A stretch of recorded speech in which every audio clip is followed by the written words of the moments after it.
We're starting off high. We can get I a two fools agree on that one. Oh, by the way, look, we got the wide shot.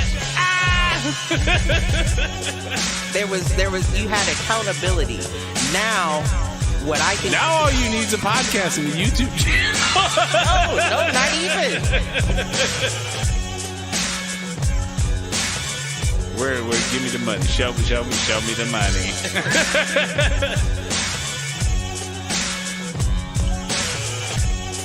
Apparently there's a Foolproof page.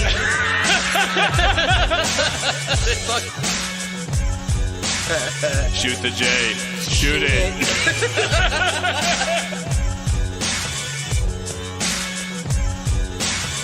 Live at Facebook.com/Foolproof Entertainment Network. I need you on Twitter. I need you to repost the Facebook pages. To raise a human before I would trust a human to raise a pack of wolves. before I would trust a pack of humans to raise a wolf. Right. I hear you.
Yo, take two. Welcome back to Do Fools Agree.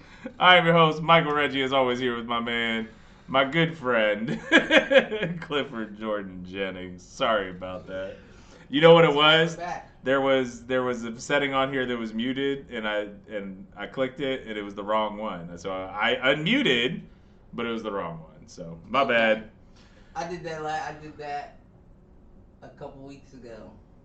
Unmuted the wrong one. That's when it's frustrating because like you did the thing you were supposed to do. Right. Yeah, I did that last week. Oh man! If people have noticed, when I switch to the credits, it takes one of the microphones out, but not all of it. Right. It doesn't take the zoom out, I bet. So I always mute the exit song, thinking it's the mic that I'm supposed to mute.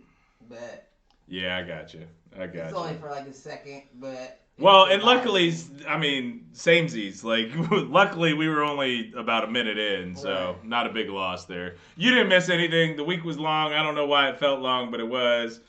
Parent-teacher conferences for my wife, not my son, and here we are. We're back to where we left off. So, oh man, what about you? What's going on? How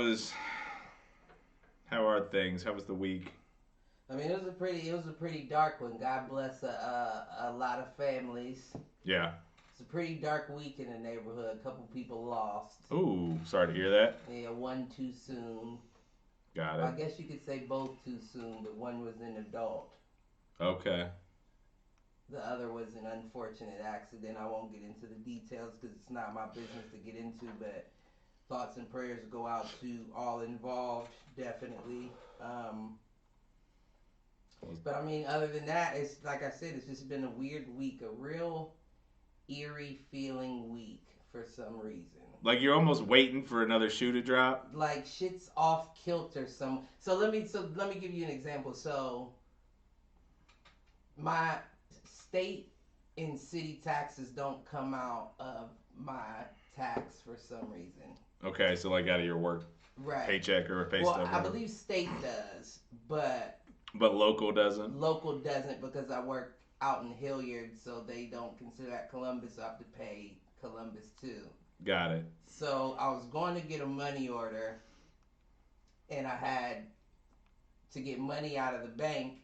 I was gonna go down on Livingston and College at that little gas station right there. Yeah. But I also didn't have my strap on me, and I know it gets a little rowdy from time to time because that's where I usually go. Got it. So something told me, don't go to that one. Got it. But all of the construction around there kind of had me funneled to have to go that way. It forces you that way, right. Yeah, because that main street is fucked up. Exactly. Something in me said, fuck it, just go to that one.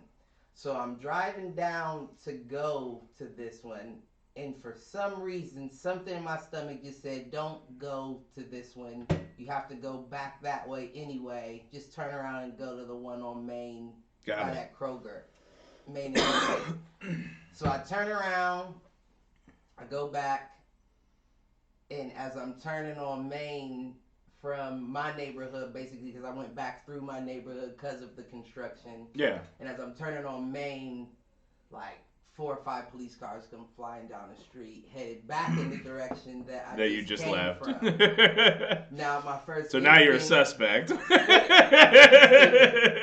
Allegedly. Now my first instinct is, I'm not even thinking about what happened. You know what I mean? Like, the deeper you thinks like, well, what if something happened, and if that was you that continued on that path, that could have been you that it happened to. I wasn't thinking anything like that. I'm thinking more along the lines of, I don't need to be around no police. You hear what I'm saying? I hear you. Tags is still expired. You know what I'm saying? Now, you do have until July now. They've extended that again. Did they extend it? Okay. You know how I am. I definitely don't have no CC dubs, and you got me fucked up if you feel like I'm not going to still have my shit on me if I feel like I need it. But with my tag still being expired, I'm like, that still makes them look. You know what I mean? Like, regardless if they can't hit you for that, it's still a reason for them to look. Oh, it's a reason for them to start some shit. Exactly. So I'm like, let me not. And then that whole situation happened, and it was one of those where I even had the feeling while I'm driving down the street going towards the Livingston Market, where it's like, you got that gut feeling not to go to this one, and you've gotten it twice. If you go and something happens, this is on you. Right. You feel what I'm saying? So on that second one, I was you like, deserve whatever shit comes your way. Now, you know what's funny about it? What's even more funny about it is as I'm turning off to like turn back around. Yeah. I turn off, like, cause mind you, I'm like passing Christ the King and all that bullshit. Gotcha. So you're pretty far down Livingston at that point. I'm even further than that, like by that next church that's down there. Got it. Right before you get to the busy parts of college and all that. Yeah, before you get to college. I turn right there, and I'm turning into the church to come out. I turn into an exit only. Police officer sitting right there in the back of the church behind this brick wall. Oh, man. And I turn right into him. And I'm thinking, if you're not getting your dick sucked, what the fuck are you doing in this parking lot off in the cut like this? Could he not see the main street from where he was? He could see Because usually that's what they do. Because they do that shit at St. Charles too. Bexley posts up at St. Charles. It was a little weird. I'll say that. It was a little suspect. It was a little he wasn't weird. watching the street. There was something else going on. I feel like it was a little weird. I pulled up and I saw him. Of course, I didn't pull all the way in there because when I saw him, I was like, "Oh shit!" But keep you cool. So I pulled up enough to be like, "I don't really care about you. I'm gonna do my thing and back out." But he didn't follow me, and that's another reason that made me feel like, "What are you doing back there?" You know what I mean? If you were looking for shit to pull people over for, that would have been a perfect one. Right, because technically, an exit only to, turn around. Yep. But you don't budge. So he's probably getting his dick sucked, allegedly. I know how you do, CBD. No, I'm just playing. But, what was the point of that? You were on your path.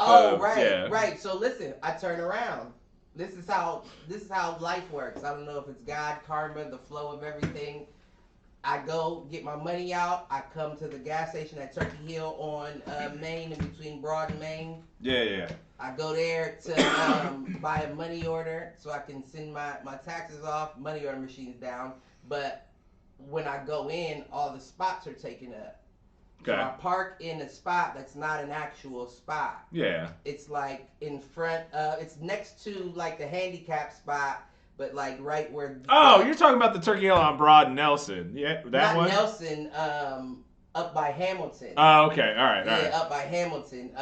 But I can imagine what the spot looks like based on how the other one's fucked up the same way. Spots here and then spots here. And then there's a like corner spot that's not technically a spot. It's crossed yellow lines. Yeah. I got you. I park there because all the spots are empty or filled. I go in, I get my shit, I come back out. Police officers parked right in the spot. My car is parked. So we're like at a T now, basically. So I'm like. Was he already in the Turkey Hill or was he waiting? He was in his car. Nobody was there. That's what I'm saying. Like there was somebody in that spot, but like there was no police there for.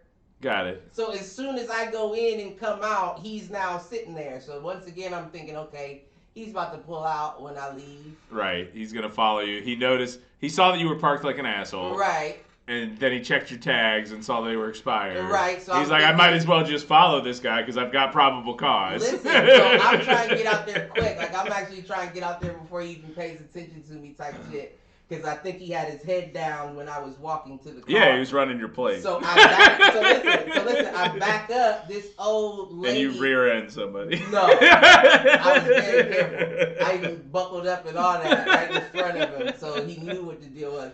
This old dumbass lady, yes, you're a dumbass lady, knowing you're not watching this at all, but let me get my frustration out. She ignores me. I'm already backed out, like about to pull off. She backs out anyway and goes the opposite way. Okay. So now we're head to head, like facing each other. Okay, so you trying both to figure pulled out which way to go. I go this way, you go that way. I'm trying to hurry up. So now I have my window down and I'm waving her like, get the fuck out of my way this way. This way. I'm going that way. Right. And she pulls off, so I hit my little dip. I got lucky because as soon as I turned out, I hit a green light and there was other people behind me, so I got enough room. You got space. I don't even know if he pulled out, but I had enough room that I didn't have to worry. But I was just thinking, damn, You can't get away. I'm a police magnet today. For some reason. That's when you just go home and be like, not leaving the house. I'm done. Not at all. I'm done. Starve. Tapping out. DoorDash it is. But yeah, it was a real weird day. Now, was that today or just earlier in the week? No, that was just today. Just yeah, now. That was today. Damn, man. I don't know. Just real weird. I don't know. But do you have any inadvertents? I really don't. I had one like midway through the week, but I didn't write it down. It right. I do that all the time. I got an interesting one. What do you got? So I've been watching this show on Netflix called Billy on the Street. You know about that? No, I don't. So it's this comedian. He's a gay dude. And I only say that because that's kind of his. Is that like the thing, shtick? right? Yeah. Like he's like one of those sassy gay dudes, and he interviews. Was it like the dude on Chappelle where it's like ask a gay dude? What was that, Mario something or other? Who? What? No, I can't even remember that.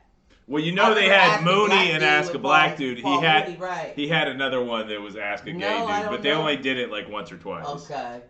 Well, no, I don't know. He reminds me of like do you remember when Martin Short did Jiminy Glick, where he would interview people? Yeah. He reminds me of that, but Okay. he's being himself. But he's real like sassy and smart aleck. Like Got it. He'll ask you dumb questions like, how do you feel about Joan Rivers getting snubbed for the Oscar on the movie? And like people be like, what the fuck are you talking about? Right. Like, but so I'm watching the show and it's entertaining. I'm entertained by it. I got a couple laughs out of it. But while I'm watching it, it's reminding me, just because of the pandemic, of course, a lot of people have been isolated to themselves and, the direct family that they have around them. Yep. You know what I mean? So it kind of shrinks your world down. It does. To where you don't realize everything else going on outside of you in your direct. You are what I personally, and I don't mean to cut you off. I think you might be going where I'm going. But you're at the two extremes. You're either hyper focused on things that are way beyond your control, and like the current political climate, climate change, blah blah blah, or you're hyper focused on your little family unit. Right. And you're missing everything kind of in between right now. So here's the thing, right? Because while I'm watching this, the whole premise of the show is him going up to people in New York and bothering them with dumb questions or dumb games, like where I'll ask you questions, multiple choice questions, but it's all my opinion. Or, you know what I mean? Right. Okay. Like I tell you whether you're right or wrong type shit. Right. But I'm watching the people he's interviewing, and I'm like a light bulb goes off. Like, of course I knew this and always have known this. Like, people are different. Yeah. You know what I mean? Like, people operate differently. People think differently. People socialize differently. People have different cues that they give off that let you know what kind of person they are. Different cues, different priorities, blah, blah, blah. And while I'm thinking this, I'm instantly like, okay, you're being too hard on other people. And I say that because, of course, I'm very hard on myself. Right. And because I'm single and I live by myself and I've been by myself throughout this pandemic, aside from speaking with you and, people in the neighborhood, it's mostly just me left to my own devices, stuck in my own head. Mm-hmm. So while I'm comfortable with berating myself, other people may not be ready to be judged the same way I judge myself. Completely agree. You know what I mean? Because people don't receive and absorb information the same. Yeah. And while it may be quick for me, for some other people it may be a what's that thing? It starts with a B or something. It's like that thing where you set up an extravagant, elaborate thing that eventually just does a minor task. Oh, it's a. Damn, I can't it's think R. of the name. It's R. It starts with an R. Is it an R? Yeah. Ruth. No. Fuck. God. I can't think. But that's what I'm getting at, is that some people have to let the information go through a process before they actually get it. Rube Goldberg machine. There it is. Yeah. Rube Goldberg. That's what probably it is. where I got the B from. Yeah, I was like, it sounds like Ruth Bader Ginsburg, but I know that wasn't it. Isn't that some shit you can get famous off of making shit harder than make it harder than it needs to be. Right, and what, are you a genius because you made something harder than it? Whatever. But what I'm getting at is it takes some people time to understand and absorb things that you're saying, information that you're giving, things like that. You know what I mean? So because I'm alone with myself, I assume everyone operates like me. Yeah, everybody does that. That's not just a you thing. Right, That's right. why, and I think we've talked about this on the show before. Like, one of the biggest skills that I try to teach my team at work is take yourself out of your. Well, it's not just take yourself out, it's seek to understand. Right. So seek to understand where they're coming from, right. and understand that their priorities are not the same as yours. And honestly, like the biggest learning for me over my professional career was not everybody works the same way you do. That's another one. Because that bothers me too. But I'm just thinking beyond work. Like I'll talk to people like on a regular basis, and the conversation will go somewhere where I know I have to watch the way my face goes, because I'll instantly be wanting to be like, the fuck are like, you talking Dumb? about? Like, do you hear what you're saying? You're answering your own fucking question, and you're not even listening. I feel like you gave your brother some of those looks last week. Oh, it's not even last week. He gets those just for life. He gets those all the time. But oh man, when I meet somebody new, I just have to remember they're not you. You've been alone for a while. Don't hold everyone to that standard. Right. And I feel like that is a microcosm of where we are today as a country, where people, because of this pandemic, have been isolated to their particular bubble so much that they lose the perspective that things aren't the same way. It has else. Amplified it's amplified the echo chamber. Right, okay. So like that's a very big concept in social media in terms of the echo chamber. Like if you are usually friends with like-minded people, that's just the nature of people. And so what you see on social media is usually reflective of your own views largely. Right. Because typically people associate with people like them, like-minded people. I don't know, I think I have a nice mix. You probably have a better mix than most, because I think that you've got a very diverse set of friends. Right. And I mean, I've got a little bit of it, but I will say like my timelines on social media are 99% ultra liberal. Right. See, my thing though, and I know we'll get there because it's one of the topics of the night, but my thing is, and you've heard me say it before, I operate off of vibrations. Yep. And if I feel like you're vibrating on my frequency, like you good intentions, you're an honest person, I like the people that are willing to show their flaws immediately. Yeah. You know no, what I I'm mean? with you. Because that lets me know that I can trust you. The people that try to hide their flaws. Well, that goes back to vulnerability, Cliff, and we've talked about you trying to be vulnerable before. I don't even know if it's vulnerable. I mean, listen, I explain. I present to you everything wrong with me up front, so in hopes that everything I'm good at can balance. So that shines, because you've at least acknowledged your flaws. Right, I know what the fuck is wrong with me. I know I'm a lunatic. I know that there's a whole. I know I'm an asshole. I know there's a whole bunch of things. I'm hard-headed. The list goes on for days. Keep going. But I have no problem acknowledging that, as well as I have no problem acknowledging. I wouldn't go that far. You wouldn't go that far? I was about to say I don't have a problem acknowledging my past traumas. Okay.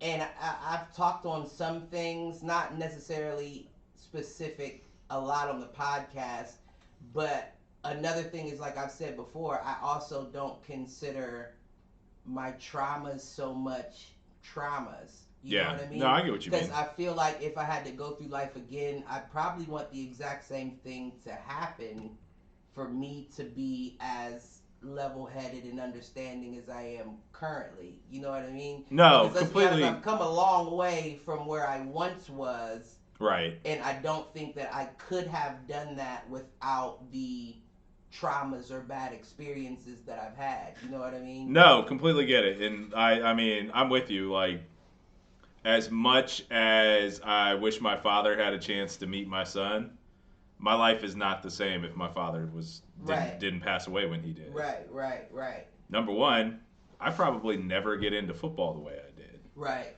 Because I was in a school system that there was no football team. You probably have a better job somewhere coding or doing something like that. I mean, maybe. Or, but the flip side is, without football, I don't get into Carnegie. Touche. because the reason I got into CMU was the football coach was recruiting me. Touché. I turned in my application on December 29th. I knew on January 2nd that I was in. Touche. So yeah. that's a whole cascade of events. And you could have been completely nurtured to the point that, Right. you felt like I don't have to compete. I don't to- have to, right. yeah. Because trust me, a lot of that pain from basically the time he passed until, really probably until the last 10, 15 years ago when life kind of like stabilized. It was the driver for a lot of those kind of decisions. And I'm glad, and this rounds off my inadvertent thought. And that's exactly why I feel like this current cancel culture is so unnecessary. Because I much rather rock with the person who fucked up in the past and learn from their mistakes. And acknowledged it and learned. And learn from it than somebody who's so-called never fucked up. Right. And is operating off that undefeated record. Because it's only a matter of time before you do, and I don't know what kind of person you are once that happens. Right. At least with this person, they've been there before to where even if they're not acknowledging it at the moment, you may be able to do something and say, you're kind of out of pocket. Do you see this as well? Well, and that's even like, the ones that come to mind immediately are like Louis C.K. and Aziz Ansari. Like, they're Me Too gotchas. Right. Not saying that they were in the right, but was that really that Listen, I don't think bad? I don't think he said, he basically, or for Louis C.K., wasn't it like, hey, I'm going to masturbate in front of you. If you want to stay, stay. If not, leave. Right. Like, I mean, you stayed, didn't you? Yeah, no, I definitely get it, and I get it from the other angle too. Like, but that, what you have to understand is, life's not here to make you comfortable. Agreed. Nor, honestly, should you ever feel that way. Well, we've had the kick your feet off the table conversation. Right. Yeah. Now, in your home, that's one thing. That's where you can be comfortable.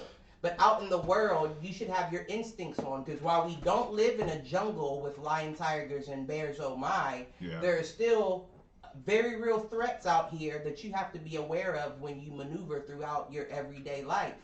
Now, in that situation, it can be fucked up because that person didn't so much ask you, but to tell you the truth, they don't have to. No. It's their room, right? If you're in their room, I'm going to beat off. Right. At least he was courteous enough to give you a warning. Right. You know what I mean? It didn't. Right. It's not like he grabbed your hand and stuffed it in his pants. No. So I feel like you're absolutely correct. But that's the thing, is that, like you said, the age of overcorrection, where we feel like, what do we think, that if we cancel all the bad people, we'll eventually live in a perfect world where everyone feels.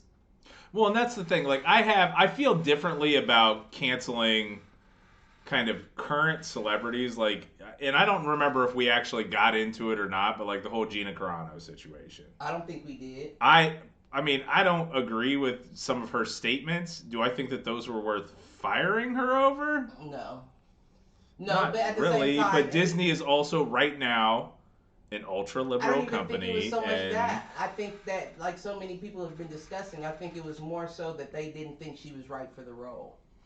The flip side is she'd been in the role for 2 years. Something enough to get you out of there. Yeah. You know what I mean? Like, we can't get you out of there for nothing. But, Gina, you just fell into the trap. Now we got enough to get you out of there. Yeah. You feel what I'm saying? I mean, I do. I think where I feel differently about it, why Gina anyway? Well, I mean, honestly, the character was like an ex-shock trooper who had a lot of physicality in the role. Right. So, and she did it for the 2 years she was in it. Like, she went through 2 seasons. She was in 2 seasons of The Mandalorian. Did she have a lot of roles? Did she talk a lot? I mean, she had a fair amount of dialogue. She was only in, like, over the 8-episode season. So out of 16 episodes, she was probably in 4. Now that's another question that immediately comes to mind. Is there a reason why you were only in 4? Like, did they write you out of episodes because they thought you couldn't No, those roles or those scenes? I don't think so. I do think that the story that needed to be told, she only needed to be in 4 episodes, 4 or 5. And honestly, she played her part. And I think people assumed that she was going to be in this new spinoff, what feels like a spinoff series. I don't know that she was ever scheduled to actually be in it. I think people made the assumption, and maybe her being fired, it was pretty clear where the Mandalorian was going next. She probably wasn't going to be involved in the story anyways, just based on how they left her character. So why didn't they just let it fizzle out then? I wouldn't even. Well, and that's where I don't know. And that's the thing is that they basically we don't share her same views, but the way they framed it, honestly, they basically just said she's not currently employed by Lucasfilm, which, yeah, the season was over and they hadn't announced a season 3 yet, so nobody was currently employed by Lucasfilm. You know what I mean? You know what? That's another thing, and we talked about it last week on the Hit the Showers podcast. About the Myers-Leonard situation. Tell me.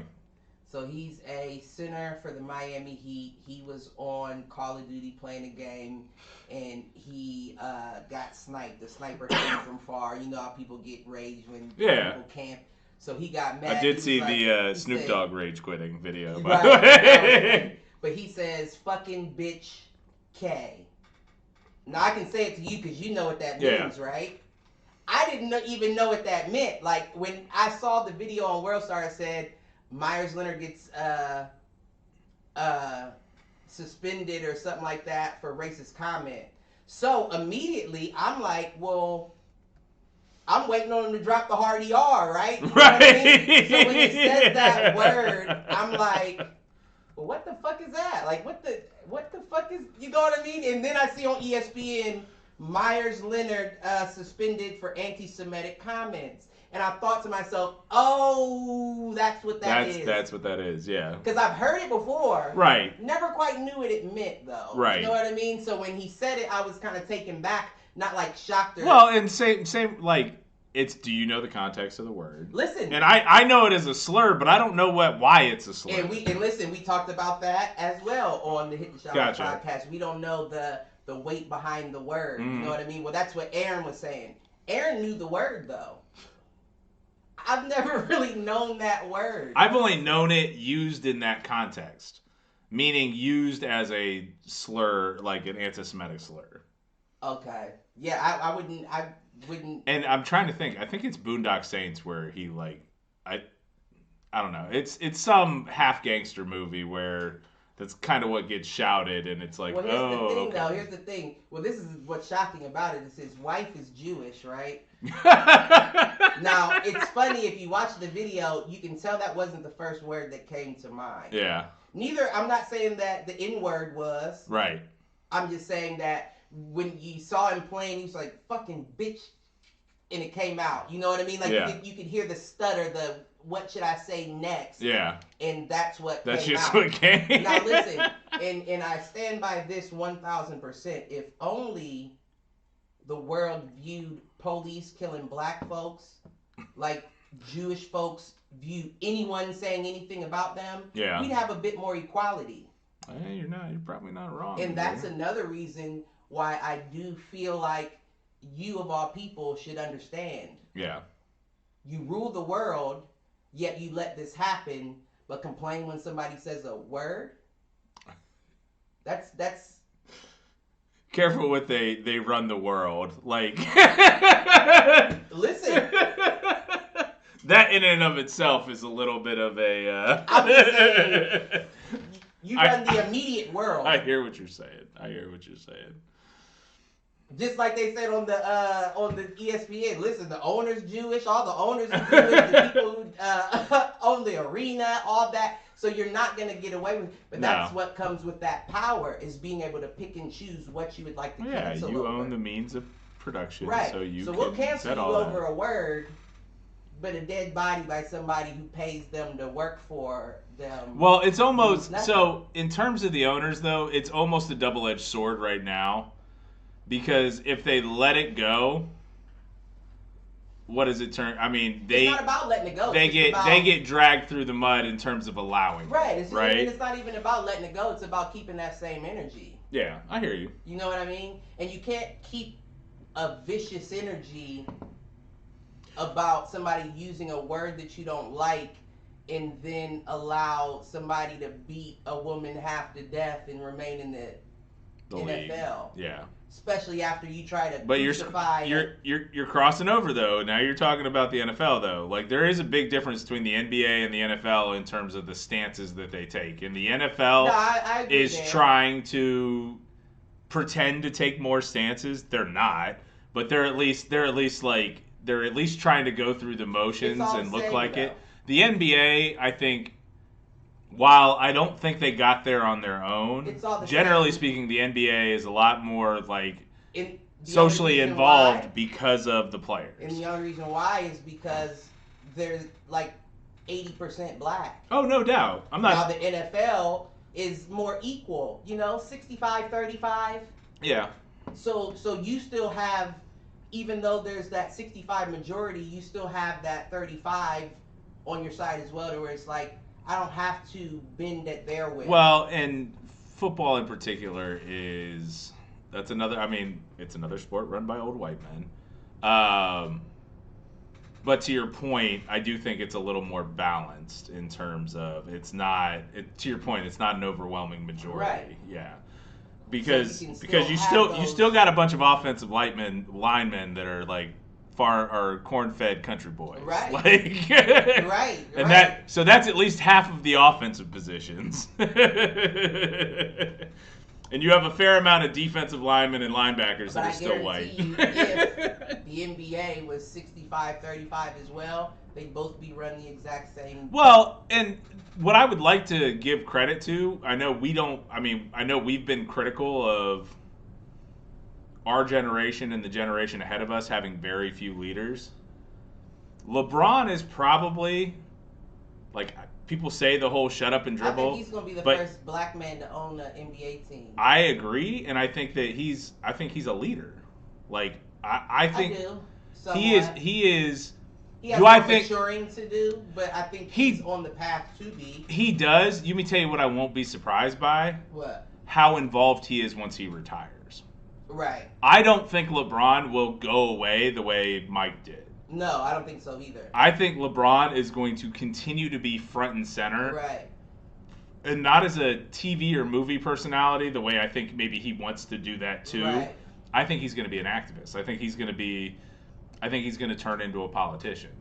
And honestly, probably can get people on his side because he is from Akron, fucking Ohio, which is Trump country. Like, so I think that people will see kind of how he came up and what he became, and I think that there's a potential for him to be a legitimate political candidate 20 years from now, 15 years from now.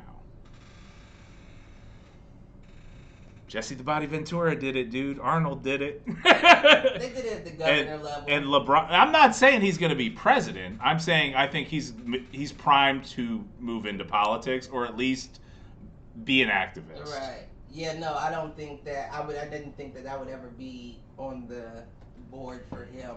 You don't think he could be president? Fuck no. I don't even know if I would vote for him. I mean, I would. Well, first of all, we share a lot of views, and he's a popular dude. It depends on who's he running against. True. And where his head is at that specific point in time. 20 years from now, LeBron versus Kanye, who you voting for? Whoa. I'm moving to Canada. Oh, man. Nah, man, oh, man. I ain't gonna do LeBron like that, but yeah, nah, nah. But yeah, to round it all the way back, I just feel like that's what a lot of the situations that we're going through currently come from, is the fact that we have been isolated for so long that we forget. Yeah. Different. No, we're in echo chambers taken to the extreme because of the pandemic. Right. So even where you might run into somebody who doesn't have the same views of you. Like, take the grocery store, for example. You're not going to the grocery store as frequently, or hell, you may not even be going at all because the whole click and have it basically delivered to your car has increased in popularity. Like, you know, my cheap ass ain't doing all that. I ain't paying nobody no extras to do nothing I can do myself. So what I will tell you, because we did it one time, I've only done it once, just more so because I wanted to see it, and it was a weekend where like I didn't have time to like get shit. I will tell you, I actually spent less because let me tell you what it does. It is easier to basically like coupon clip, and you don't get those impulse purchases at all. There's no impulse. So you get literally what you walked in terms of having a list. I don't really have a you lot got of all your impulse lists. either, though. No? No, I don't. See, but you're also, to your point, you're also only buying for yourself. Right. When you're buying for a family, it's like, she likes those, or oh, hey, Andrew likes those. Yeah, exactly. If I am shopping and I know Karma's coming, you might get a little more, or like, something that she likes, this, or yeah. Right. Well, and that also goes into the whole, don't shop when you're hungry, because you buy more. Or inebriated. True, that too. Listen, sometimes some packages just get you like, ooh, this looks like it'd be good, and you taste that shit like, shit, that was what awful. It's going to expire my You know what, what gets me is not like the packaged shit, it's the fresh stuff, like the stuff they make like in the store, and fresh is probably a loose term. But like the stuff like that's deli shit? Yeah, like deli shit, that's where they get me. See, no, especially if I'm hungry, I'm like, ooh. Usually I'm not for the pretzel bun roast beef, but and if it's something you're making for me in there, definitely not doing it. Now I'll have you cut me like a pound of some, Got you. Give me some turkey, give me some ground beef, and I'll make it when I get home. Right. I'm that kind of guy. I'll see a Penn Station coupon and be like, ooh, that would be good. Nope, I can make it myself. Give me that, and that. I'll save some money. Speaking of Penn Station, I've got shaved steak in my freezer that I need to make some subs here shortly. Uh-oh. Well. Gotta think about that. Listen. Well, you want to get into some of the main topics for this evening? Yeah, let's get into it. So, getting into it, how about coming to America? Dude, you know what pissed me off? My transitions last week were so fire, and Chris stomped over every single fucking one of them. That's called, what's the word? Improv. That's what you yeah, you know what that's called? You don't know which one that was, huh? Cliff doesn't have his headphones on, so he's going to listen back and be impressed with my soundboard. But coming to America, I will tell you, and I was telling you before the show, dude, I tried to watch that thing twice this week, and I ended up like doing the dishes and sweeping the floors and like it was awful. Barely had it in the background. I don't care about all these black people talking about stop being so hard on the move. It was awful. It was awful, and I honestly think what they was doing was they saw how big. Now, don't get me wrong. I know that there was talks of this coming out beforehand, but I think they saw how big the Wakanda thing popped off, and they was like, well, this would be a good time to, come out with this. Basically counter-programming. Right, while the world is still kind of on an African vibe, because you got to think even white folks went to go see Black Panther, right. And that may have been their first introduction to Africa other than flies and skinny babies, you know what I mean? Right.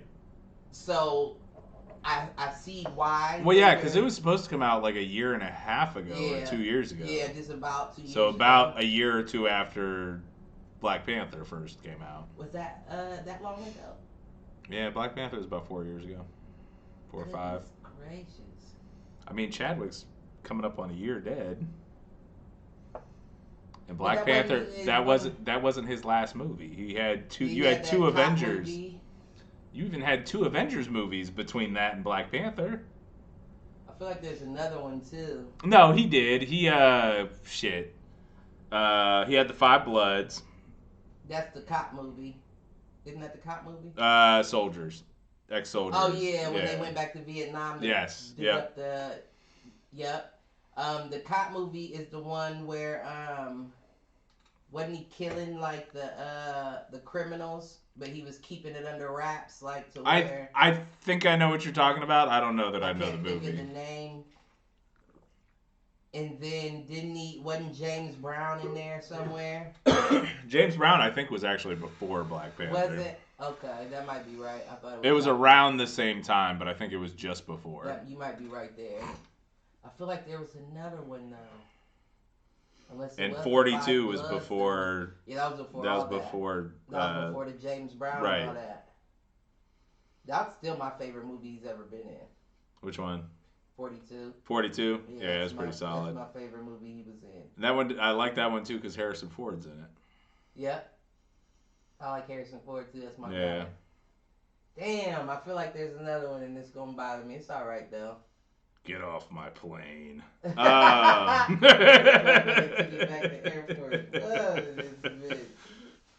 didn't kill my wife.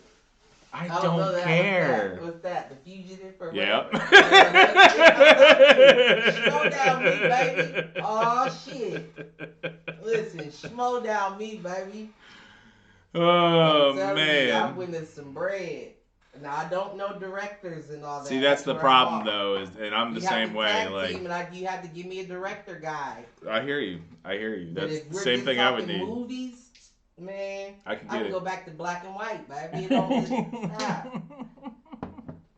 Stop playing with me. So it sounds like you and I both had the same feeling about Coming to America. It was awful, man. It was awful. And don't get me wrong, because this is what's crazy about it is, like you said, it goes back to the previous conversation, that microcosm. If you have enough friends that are telling you something else, it almost makes you feel like you're crazy. That you're the one who's crazy. Right, so I went back and I rewatched it. Yeah, did you?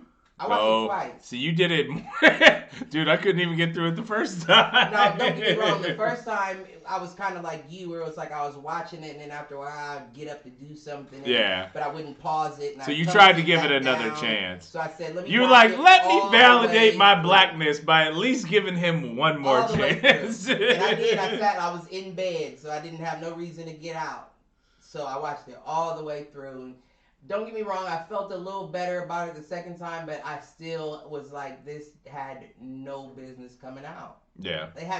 That should have been like a straight to MTV type joint. I mean, it basically was. It was a streaming movie. But it didn't even not even a theatrical, like day and day, theatrical release and streaming on the same day. So, and I know it's a different world right now, but to me, if you're not coming out in theaters and streaming like at the same time, and you're just coming out on streaming, right?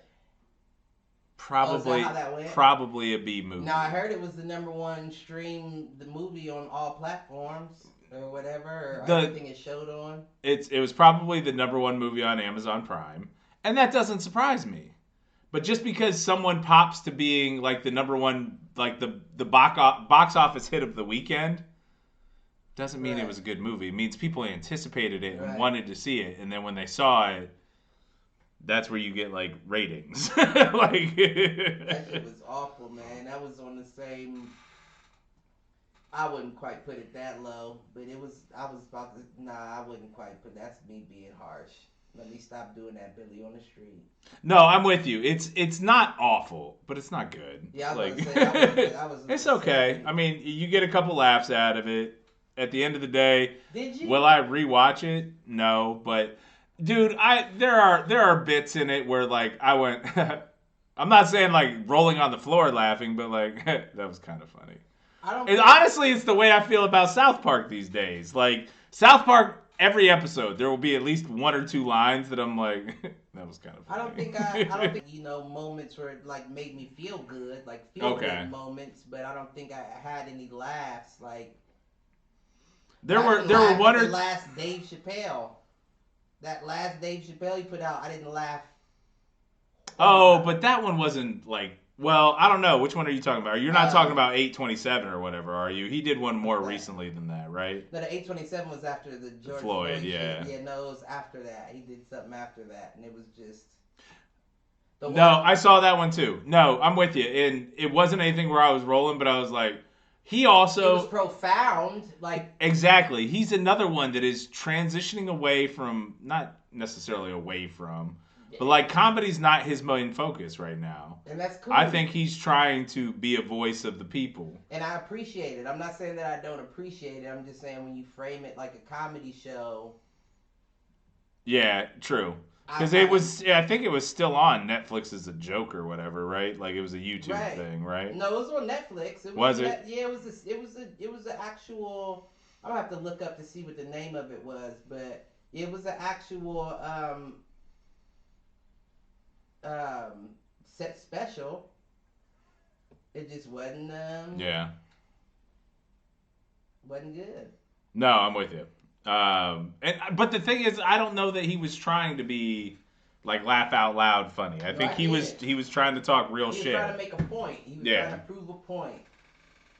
But I like the one shit better than that. You know, that one he did where he was just talking the whole time. The Iceberg Slim was how he closed it. Oh, okay. I like that better than that other shit. And I get the other shit was more political and racial, you know, driven, but at the same time, like, can I get a laugh? You feel what I'm saying? Right. Like you I came to you to see a laugh. Like, you don't have to like have me rolling, but like give me a little and something. You can still talk the same shit, right? But make it a little funnier. You know what I mean? It's almost like motherfuckers saying we need more black movies, and then they're all about slavery and getting whipped and raped and Jim Crow and getting stomped out, and you know, it's like, well, goddamn, like that's not what we meant by black movies. Can we get some fictional black movies? You know what I mean? Like, we don't need to always see us being a victim of something. Yeah, and that shit drives me crazy. No, I get it, but I think that's why something like Black Panther resonated so well. Like, it was a positive, uplifting, like, superhero story. Right. No, you're absolutely right, and it's one of its own kind. Yeah. You know what I mean? You just don't see black folks portrayed in that light, especially Africa. Well, and that's the thing. Like Did you see that? The term was coined Afrofuturism. Afrofuturism is basically, Black Panther is an example of it, but I guess it exists in literature elsewhere.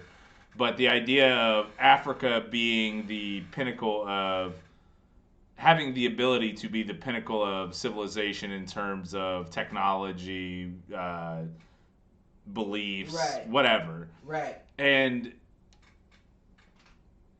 there's not a lot of content in that space. Like I was. The one chick said it best. We do a good job here in this country of portraying other countries that we don't rock with in a negative light.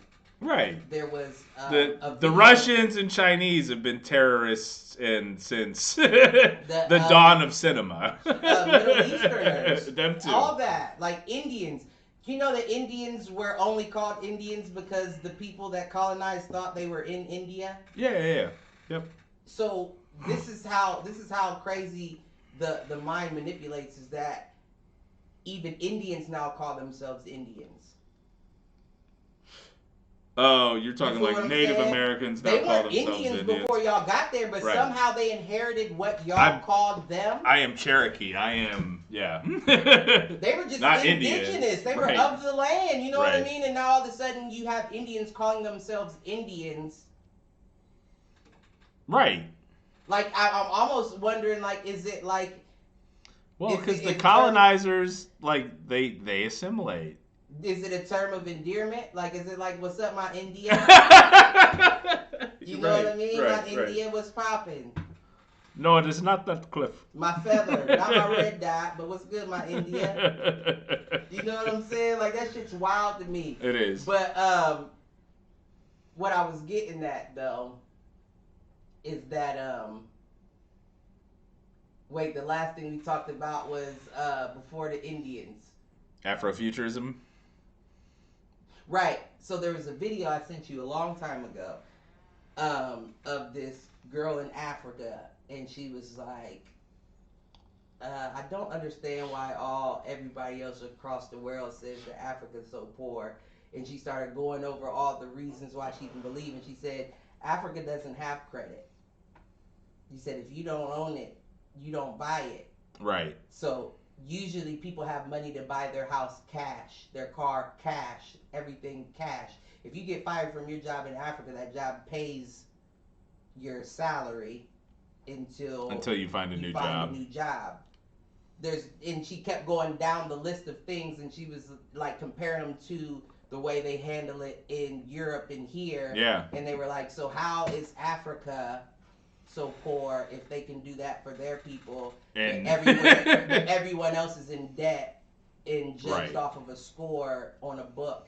But what I've been saying, you know what I mean? Yeah. And it goes to show that because Africa doesn't have the weaponry that those countries have. That's the only reason. Right. It's military superiority. Right.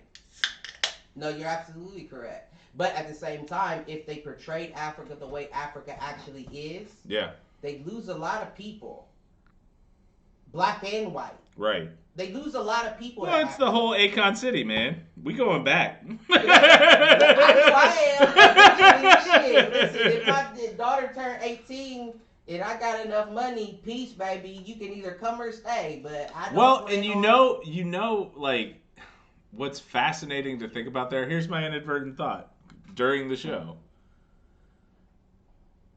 Those are always what if? And not saying there's enough for it to make a dent in terms of like world economies, but maybe. I mean, what if all the black millionaires and basically moved back, established a unified Africa under African philosophies and beliefs, and wrote up a, let's call it an African-centric constitution, for lack of a better term? I feel like it'd get wiped out. If you had a United States of Africa, well, and that's the big thing, isn't it? It's you have no military superiority. Right, but if you built a nation based on those kind of beliefs, like you take care of your people, right? And basically, it was a reset from where we are in the states today. And basically, Western philosophy has run its course in terms of accumulate. Right. If it truly was a, I don't know, democratic socialist type unity from the start. I mean, I feel like do you get what I'm trying to get at? And that wouldn't, honestly, I don't feel like it would be too hard to do. I just feel like we've talked about it previously what I've said is, when you think about every country, every race in general. Yeah. Black, and when I say black, I mean black as a whole, not just black as in African American. I mean black as in African, Caribbean, everywhere like that. No, we don't have an animal behind us. That animal being a military, an embassy, something that will protect if something goes wrong.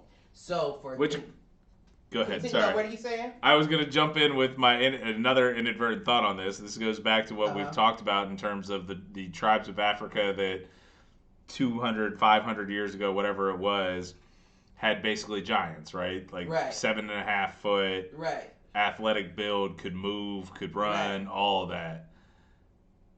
And that was why they were wiped out. Right. Everybody else banded together to basically limit their wealth, and we can't let them rise up again, basically. They would be gods. They would be gods if they lived now. Right. There'd be nothing you could do to stop anybody like that. Well, until technology became a factor, but at that point, would they have all the technology if they hadn't been wiped out in that fashion? I mean, you would think so. You would think so. Because at that point, there was no air warfare. There weren't missiles. And was the point that, like, were they wiped out because they didn't believe in needing basically military superiority? I don't even think it was that deep. I think it was the fact that because they were in their own area, you know what I mean? You got to think, like, even... But they didn't want to expand and conquer. I would imagine even for colonizers, let's call it what you are. Even for colonizers, when you first pulled up to Africa and you saw all those alligators, hippos, and lions, you were like, oh shit.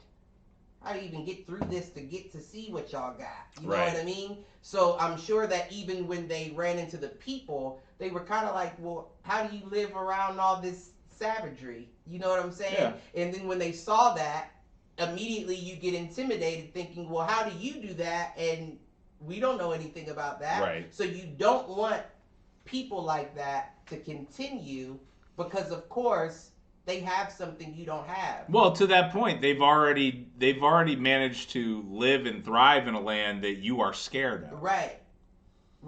And if you don't have your guns and your ammo and your ships and all that, you wouldn't be able to survive here. So we don't want you, who's already surviving in a rough area, to have it easier. Right. Because then you most likely would be on top. You feel what I'm saying? Yeah. So going back to but I also think that that's what brings about different ways of thinking and different philosophies in terms of like Eastern medicine versus Western medicine versus African medicine. You know what I mean? Like, you know what's funny, and it's funny that you bring that up, and I'm gonna get back to what I was saying, but it's funny you bring that up because I was listening to a podcast the other day, and I think I might have said something about it on this podcast when I was talking about my wisdom teeth getting pulled out. Did we talk about that? I can't remember. So I had to get all 4 of my wisdom teeth pulled out at the same time, right? Now, I'm just finding out from listening to a podcast that they say the older that you get, the harder that procedure is. Yeah, which makes sense because you're more used to it, whatever. Right, and they say when you get into your, your mid-30s that they have to put you under because it's not as simple as just pulling the tooth out. Got it. So I go to get my teeth pulled, and the dude just pulls them. Like he shot my gum a couple He numbed times. it, but didn't put even you really under. numb it. Like one spot, it wasn't even numb, and I was telling him like that's like I can feel all that, and he was like, "Oh, I apologize, I put it in the wrong spot," and he had to stop what he was doing and shoot it again. The issue what he was saying was that the root of my wisdom tooth hooked under my jaw. Okay. So he had to break the tooth and pull piece out by piece. Ugh. So if you knew all of that and you still felt like I could do this with nothing but a couple shots in you, I feel like, well, here's where my confusion got, because I came back to work and I was like, yeah, because the day after I was sore. Like I was sore as fuck. Like not even sore Understandable. from the pull, but my jaw itself was sore. Like even opening my mouth from him pulling. Like he literally had to put his knee on the chair at one point to try to pull the piece out. Yeah. So I'm thinking to myself, and I'm talking to the people I'm at work with, and of course they're white, and they're like, yeah, they put me under and all that. And I'm thinking, they put you under. Like, looks like I went to the wrong. Talk to somebody else. Yeah, they put you under. And talk to somebody else. They say, yeah, I had 2 wisdom teeth pulled. They put me. So I'm like, so 4 wisdom teeth pulled. You're killing my insurance. I got insurance, right? So it's not like you couldn't have given me that and done it and charged more. Yeah. But you chose to do it this way. And I feel like it goes back to that, well, they have higher pain tolerances, so you can do shit like, you know what I mean? That absolutely. Shit that still goes on in modern medicine. That's why you need to go to a black dentist. Tell me it wasn't a black dentist, at least. No, it wasn't. It was a white dentist for sure. And then I thought even further, and I thought to myself, well, what if that's not the case? What if you don't believe in that and you just want to see a motherfucker squirm? Possible, if I can hurt you a little bit more just from doing my job, I get a kick out of that. Makes my day go by a little smoother. And that's the shit that I just think like, well, you know what? It's not, there's a lot of things here that just aren't built for us. You know what I mean? It's just not built. It's not made for us specifically. I hear you. And we talk about it all the time. I feel that way as a tall person. Like the world is not built for tall people. You know what? Let's be honest. If you were one of them African tribes, I would be in a better spot with them. You know what I mean? You might be a king right now. Well, I'm not 7 foot plus, but it's all right. I'm over 6. A prince. know? I might have married well. Is that what you're saying? Something, you know?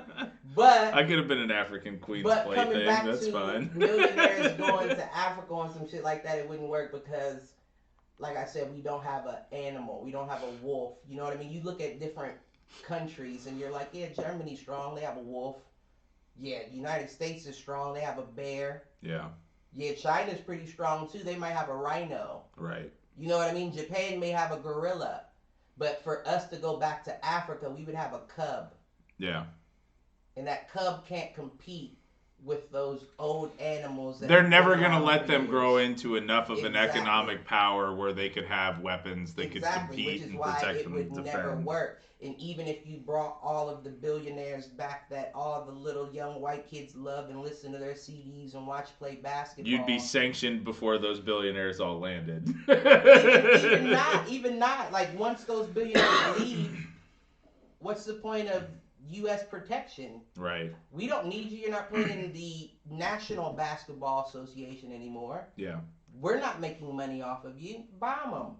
Right. Now they're terrorists just like Iraq and Cuba and all them were. Then it becomes a situation where you look at the people that we thought were so evil and it's like, oh. Yeah. No, you're right. Get it. You're right. I get it now. And you would almost need like a neighboring supporting nation. Exactly. And the only thing maybe someone in the Middle East. Could someone in the Middle East unite or basically provide enough weaponry? Probably not, or else they wouldn't be sanctioned, or they wouldn't be in the position they are. Yeah, no, I agree. And then you think there's that big rise in Chinese citizens moving to Africa because they don't have enough women. So now it's an increase in African women getting with Chinese men. But even still, China is just diet white. You know what I mean? I don't disagree with you You're there. still fighting for the same supremacy that you never got a chance to have. Right. So we wouldn't want to align with you because we always know you would be the one holding that above. Oh no, they are the current economic superpower. Right. So it's like you're damn. So diet white is a good example. Like at this point, they're almost white extra. Extra white. They're almost Linda White. They're like, what the call them? Stupid. But White Max, Asian version.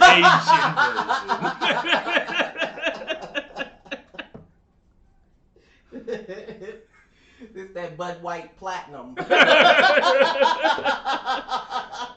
I'm partial to the Labatt Royale, but yeah, nah, I don't see that ever happening. But you know, it's almost fucked up. Like, it sounds fucked up. It's better off to be a sleeper cell. No, no doubt. You know what I mean? It's better off to be in the country, feeling however you feel, playing by the rules until the opportunity presents itself. Yeah. That's the best way to be. Because you have to take something down from the inside out. It wouldn't make sense to go over there and attempt to take this down. Right. You're already... Well, I mean, that's what we do today. We fund the for lack of a better term, like, there's a fair amount of African on African genocide. Right. That is funded by other world governments to keep Africa in a state of dissolution, basically. Well, see, the thing is, everybody in the world knows that they still haven't milked Africa of its resources. No, now, they've ravaged it, but they haven't milked it of its resources. Even after all of the things that they've done to Africa to try to get up out of it, Africa still has more to provide. Well, and that's almost like getting apocalyptic on you here. Right. If and when the resource wars come, in terms of food, water, etc., that's when you see South America and Africa rise to world powers, because they will be the ones with the food and the water. If somebody doesn't weasel their way in to try to take over. If it doesn't happen before that. If they aren't basically colonized in modern day terms. And right now, China's proverbial rhino will stampede over all of Africa's real and actual hippos to get to that resource. Yeah. Well, it's interesting. So, speaking of China, Asian cultures, watched Raya and the Last Dragon, new Pixar. So it premiered. It premiered on Disney Plus. Oh, so it's not an HBO Max joint? No, this was one that premiered on Disney Plus about a week ago. It is about. So interestingly, because I think it kind of ties into this conversation, it is about female Asian hero named Raya, basically going on a quest to find the last dragon. She finds her, blah blah blah. I think I might have seen a preview. The idea of the plot is that basically there was this unified, or there was this land that was in kind of constant chaos, didn't trust each other, whatever. Some evil force rose up, the dragons stopped it, and for a little while you had a unified country. So Godzilla versus King Kong, but instead King Kong is. But it's a lot more. It's a lot more preachy, I'll say, because the idea is that the reason the world. Seen King Kong yet? I haven't seen. You haven't seen the previews?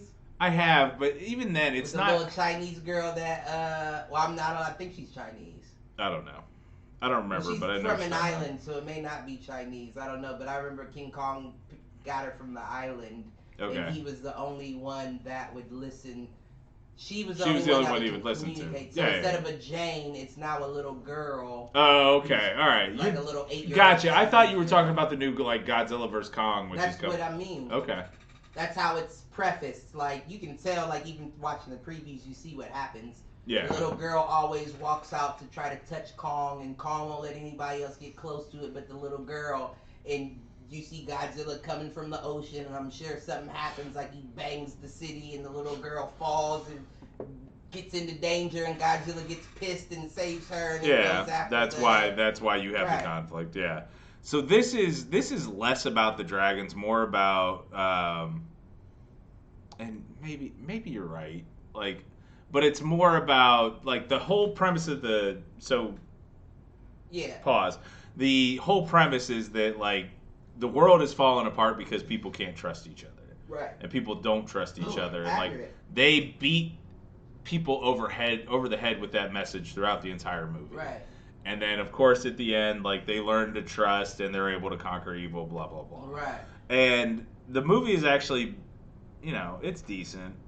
I mean, I don't know that I would put it up there in like the top 4 or 5 Pixar, but it's probably top 10. But they beat people over the head with that same message in terms of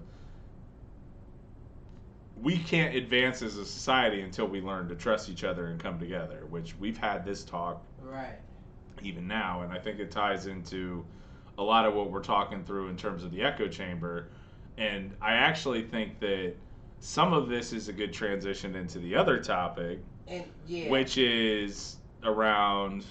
Before we get there. Okay, go for it. Before we get there, I know you tried to set it up for that, but before we get there, it just brought another thought to the table. Okay. Because we previously talked in most recent podcasts about aliens being higher powers.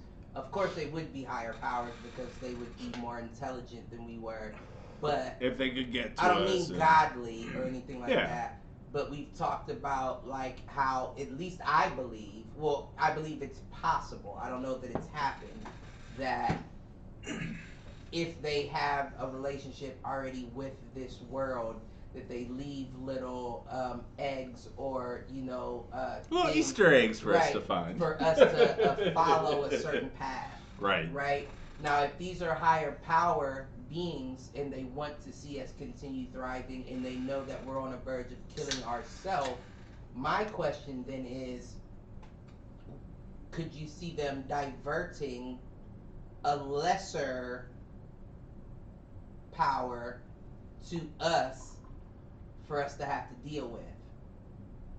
You feel what I'm saying? Like, say more what you mean there. So what I'm saying is, this is a higher power, right? This is the king alien. Yeah. The one that's been around the longest, the group that knows how to operate, dive into wormholes, do all that. We may even be living in the ocean as we speak type shit. Now, these people are about to kill themselves and ruin this earth. The only thing we can see to save it to bring them together, like people have been saying, is an outer world conflict, something to bring all of the countries together. Right. You feel what I'm saying? Yeah, now, it's the premise of Star Trek, basically. Okay. Well, no, I take that back. It's not Star Trek. It's I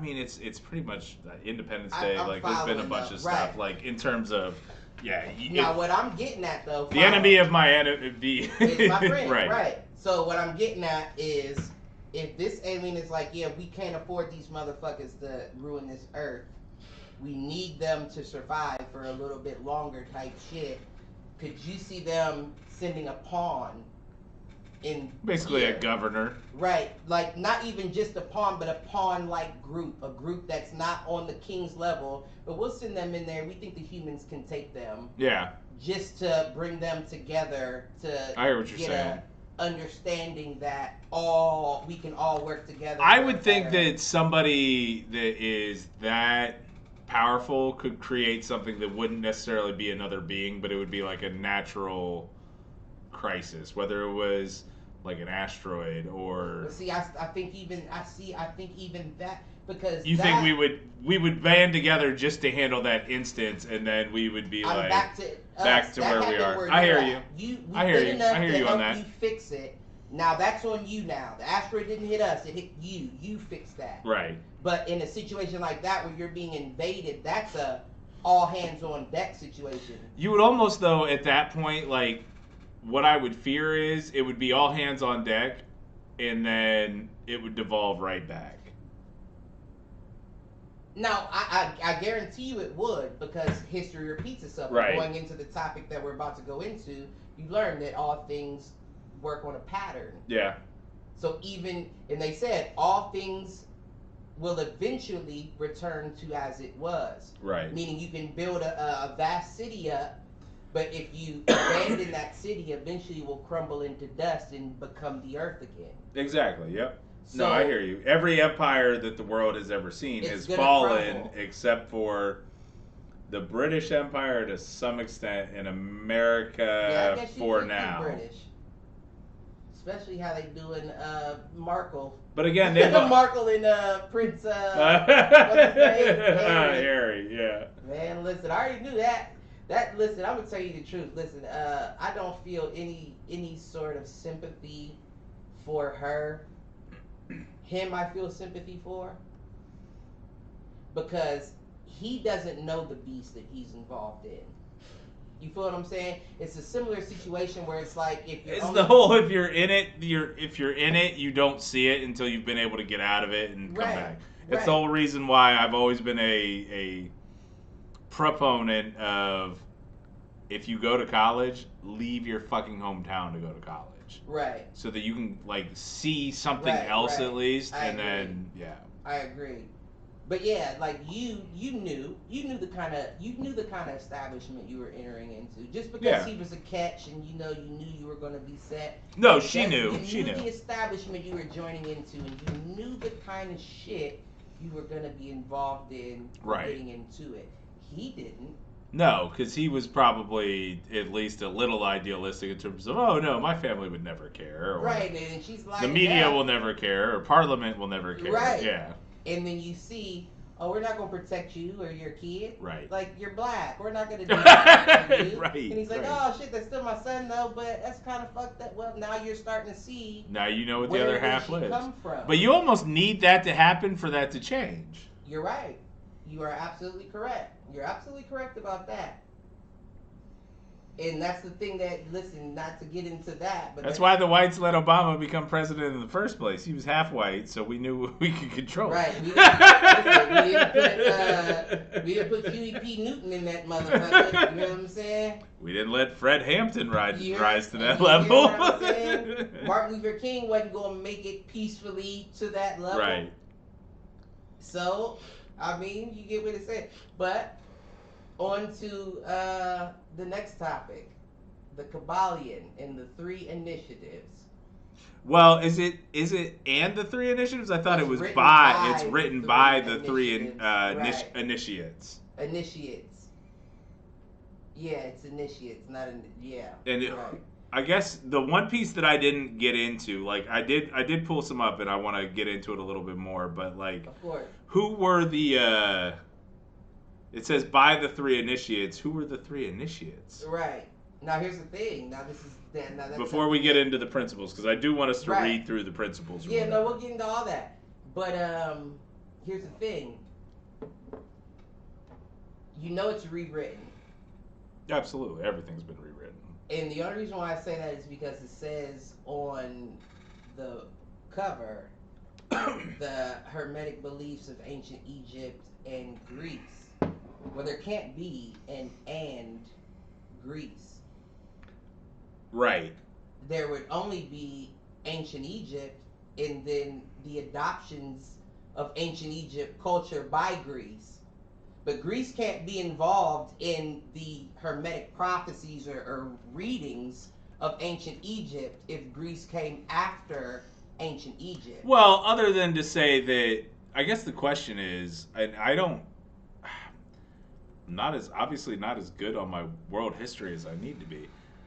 I mean, was there overlap between the Egyptian Empire and the Greek Empire, timing wise? Not that I know of. All right, now I got to look this up because that's going to bother me. So the Egyptian, you got to think the Egyptian Empire would be around the times that the pyramids were created. Right.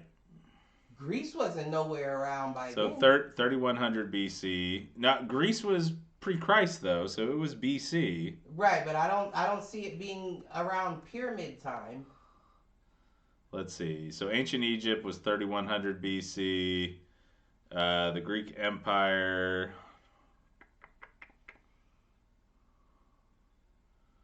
Oh, come on.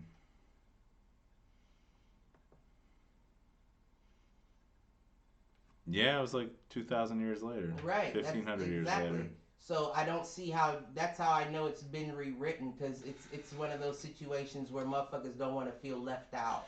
Well, I wonder though, like, because the way it's the Hermetic was that it was a blend of the tradition of ancient, basically Hermes, and then I think it's like Thoth or something from Egyptian philosophy in terms of the Egyptian pantheon of gods. Right. Right.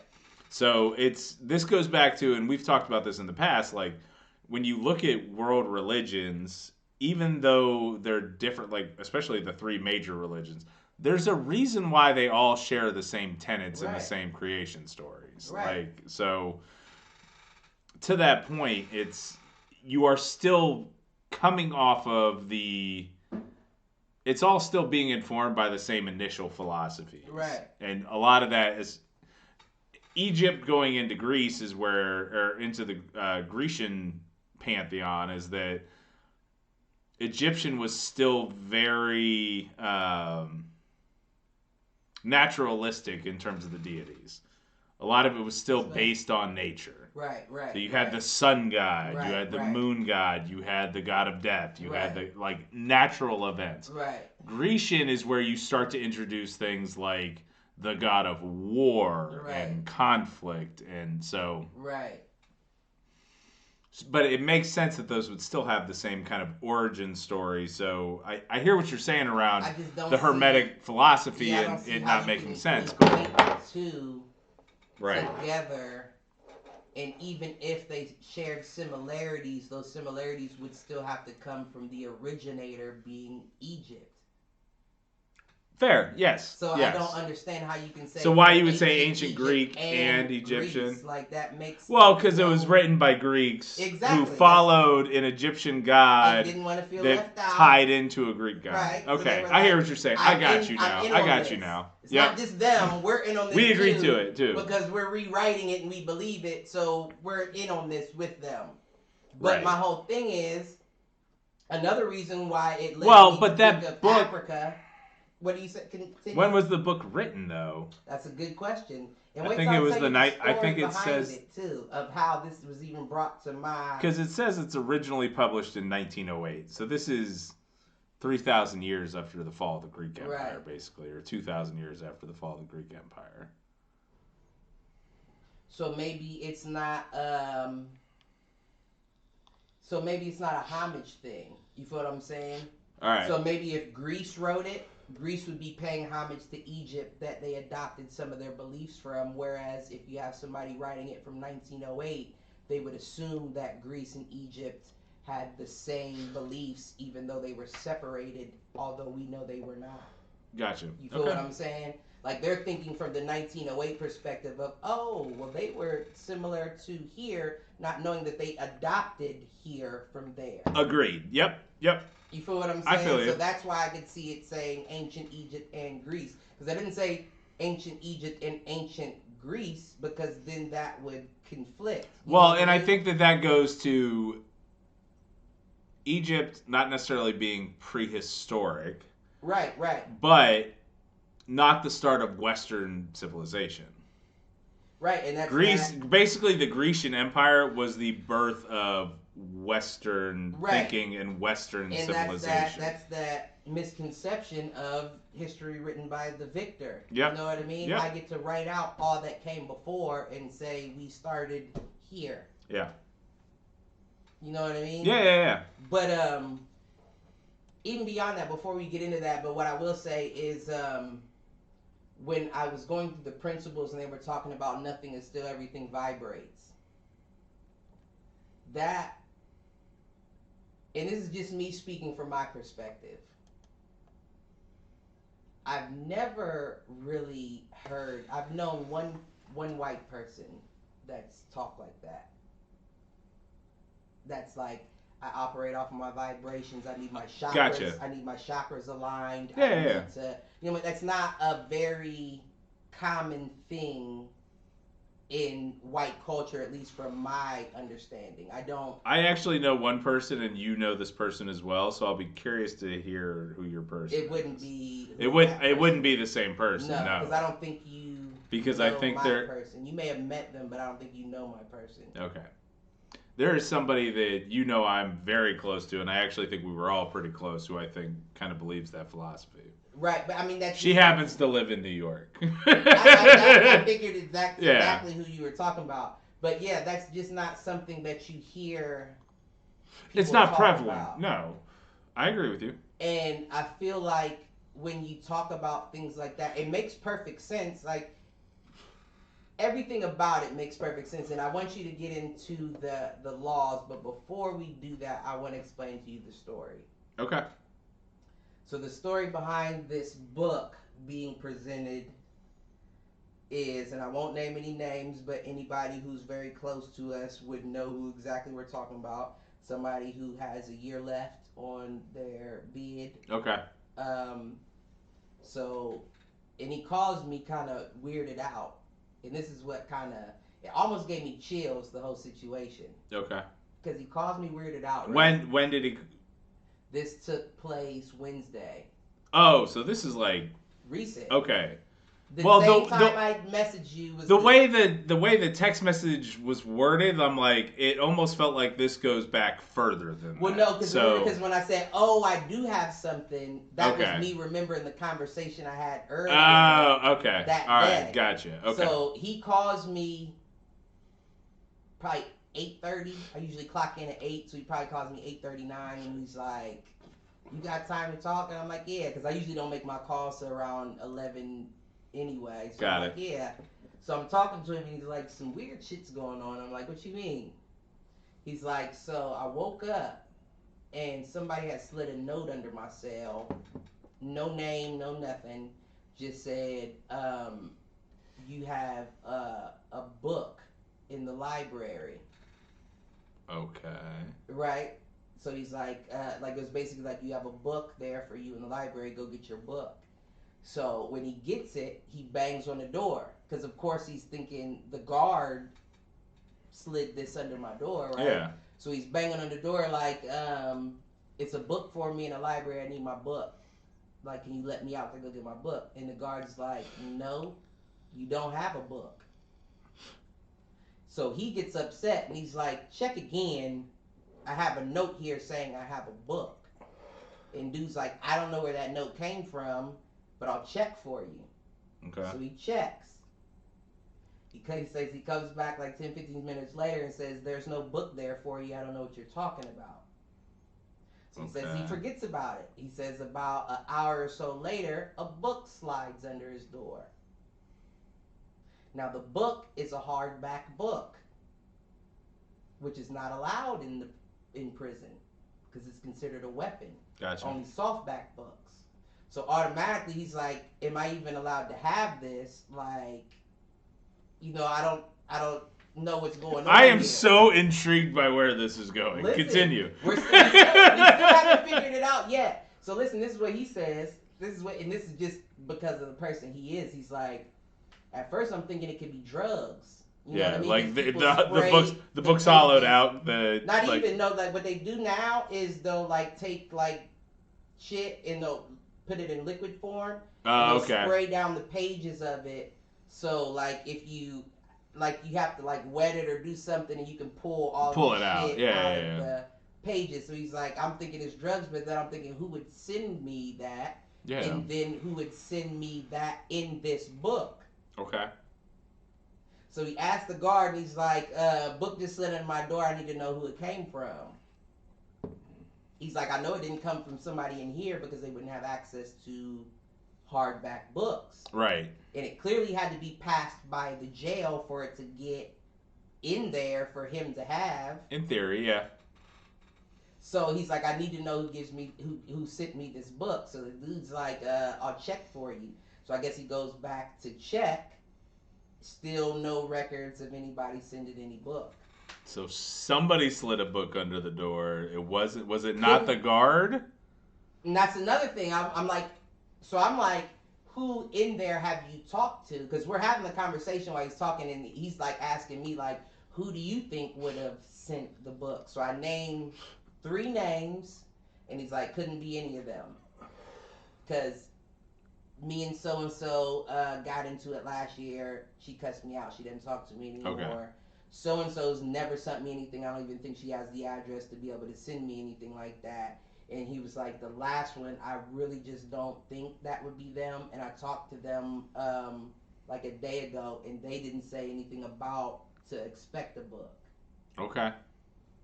So listen. It was me. Right. I know what you didn't know nothing about the book, but I told you to look it up. So listen, so he's asking me, he's like, after I say them names and he tell me no, he's like, listen, I almost feel like could this be like a divine type thing? And I said, it's funny that you say that. I don't know that I'd go that deep, but all right.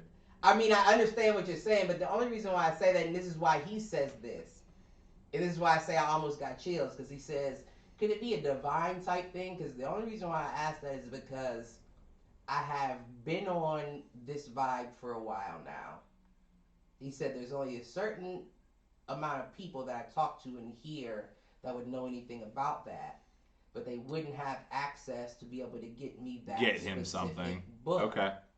So he said it's ironic that the book comes when I was speaking about these things. A book that he didn't even know what it was. Yeah. He didn't even know how to say it. He was saying, look this up on the internet when he called me, and he read off the words. Gotcha. And I'm like Kybalion? Yeah.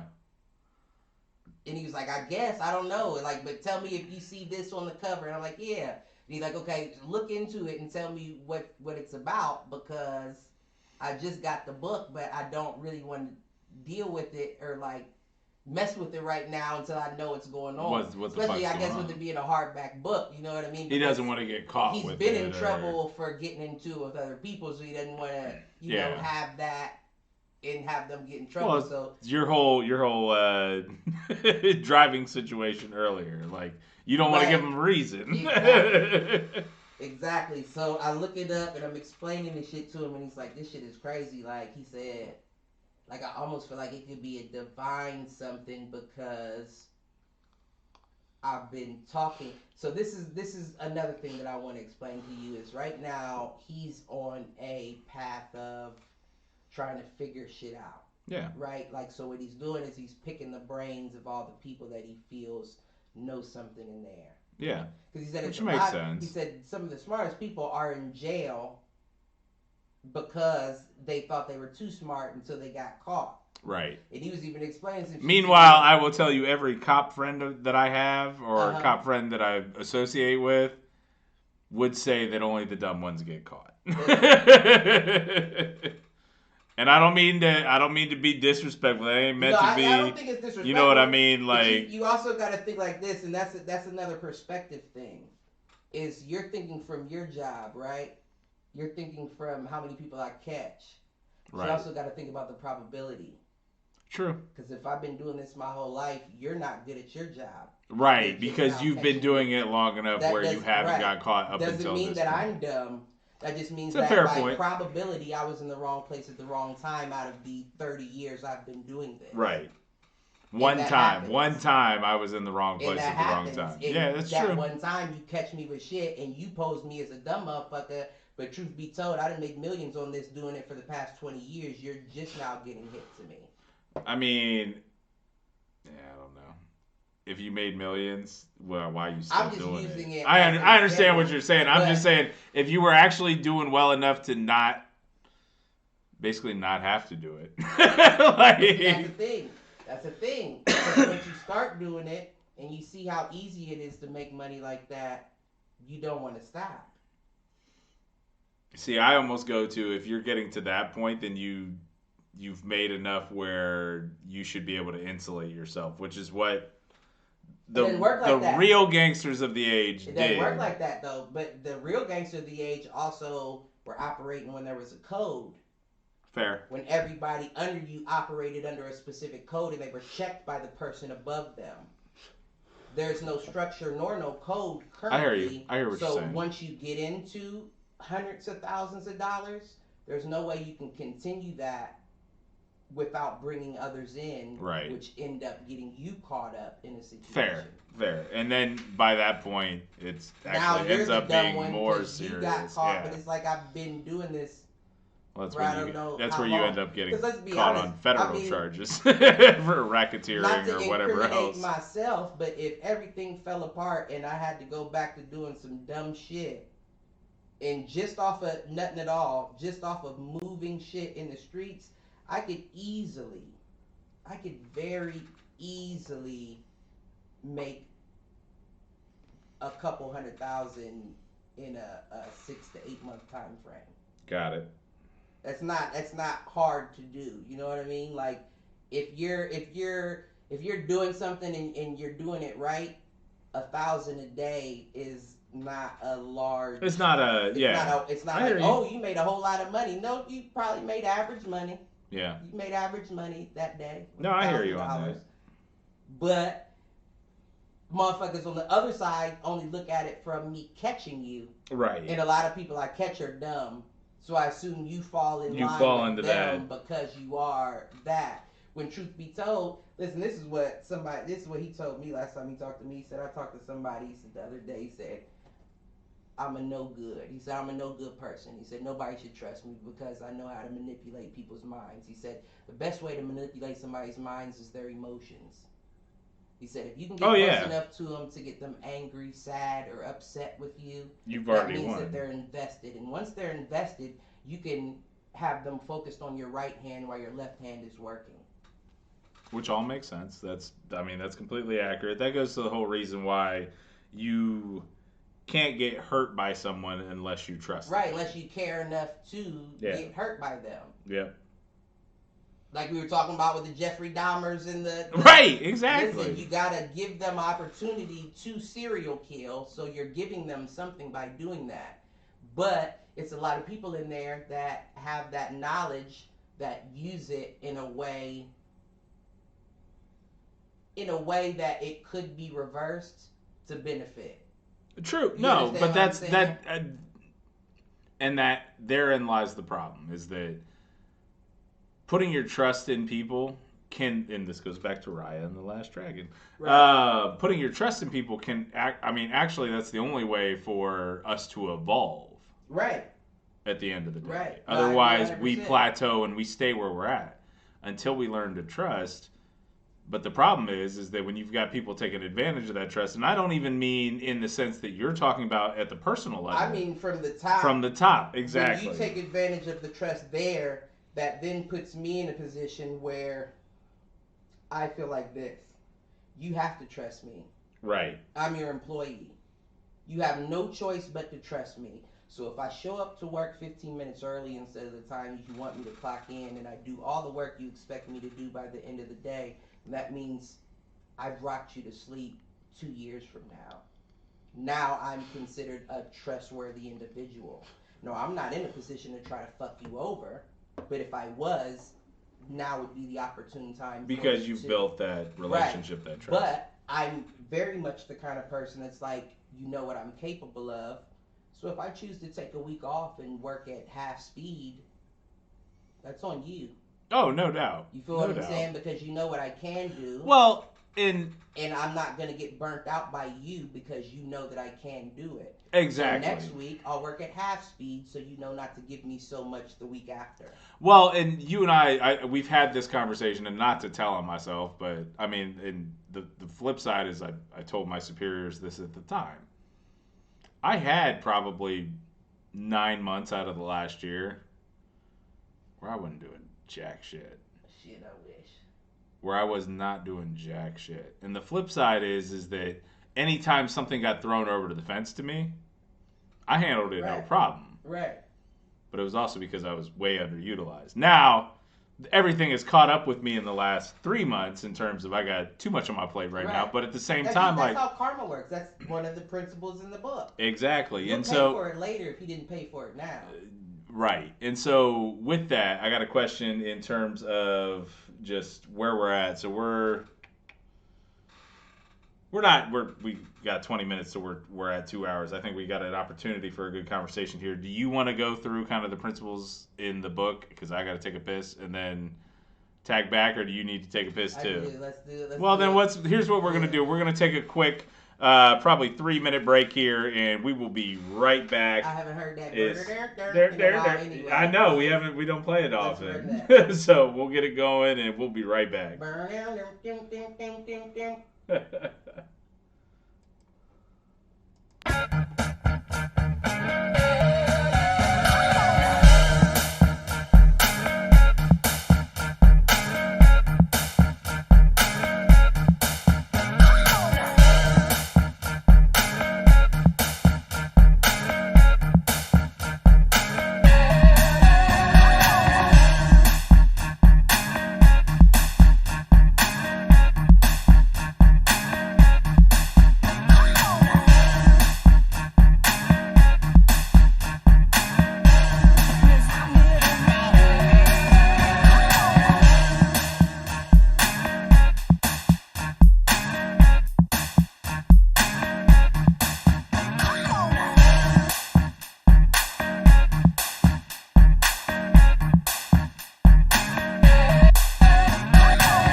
First of all, while we come back, fuck you, Malcolm. You're right.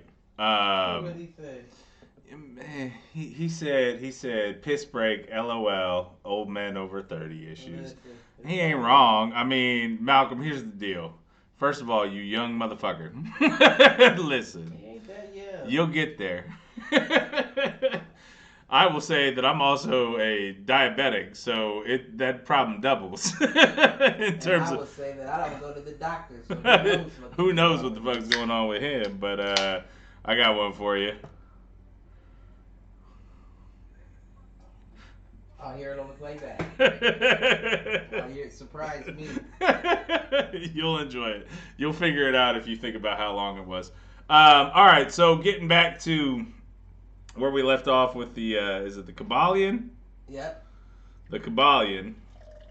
There are a couple of things in terms of, ooh, you know what? What up? I just had this, like, probably a little too close to the mic.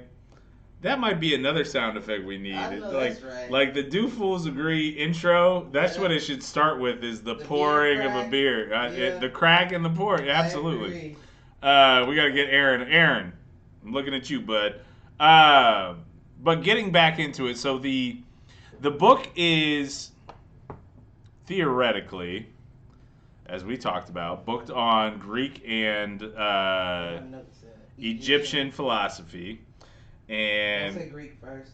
Sorry, Egyptian philosophy. I'm a colonizer, man, and I always go with the latest. What'd you do for me lately? I sent you the Wikipedia link if you were trying to search anything on the fly. No, I wasn't searching. I took photos. Oh, okay. In terms of specific things, right? But I got you. Right, So the idea here, at least, here's the Wikipedia entry. The Kybalion is a book originally published in 1908 by three initiates, often identified as New Thought pioneer William Walker Atkinson, who was an attorney, merchant, publisher, and author who was a leader in the New Thought movement, which is a spiritual movement which coalesced in the States in the 19th century. But it doesn't actually say what that means. What's his name, though? William Walker Atkinson. William Walker Atkinson.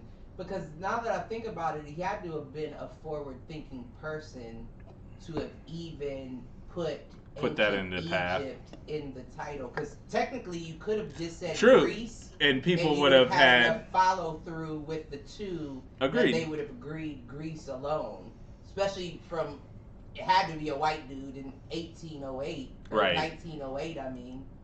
And I mean, what it says is that it's been a popular book in New Age circles. So New Age kind of being the hippie movement. Okay. Like peace, love, all that. You know what? You're right. Let me take that back. I only know, two people now of Caucasian descent that do the vibrations and chakras, unless you have dreads.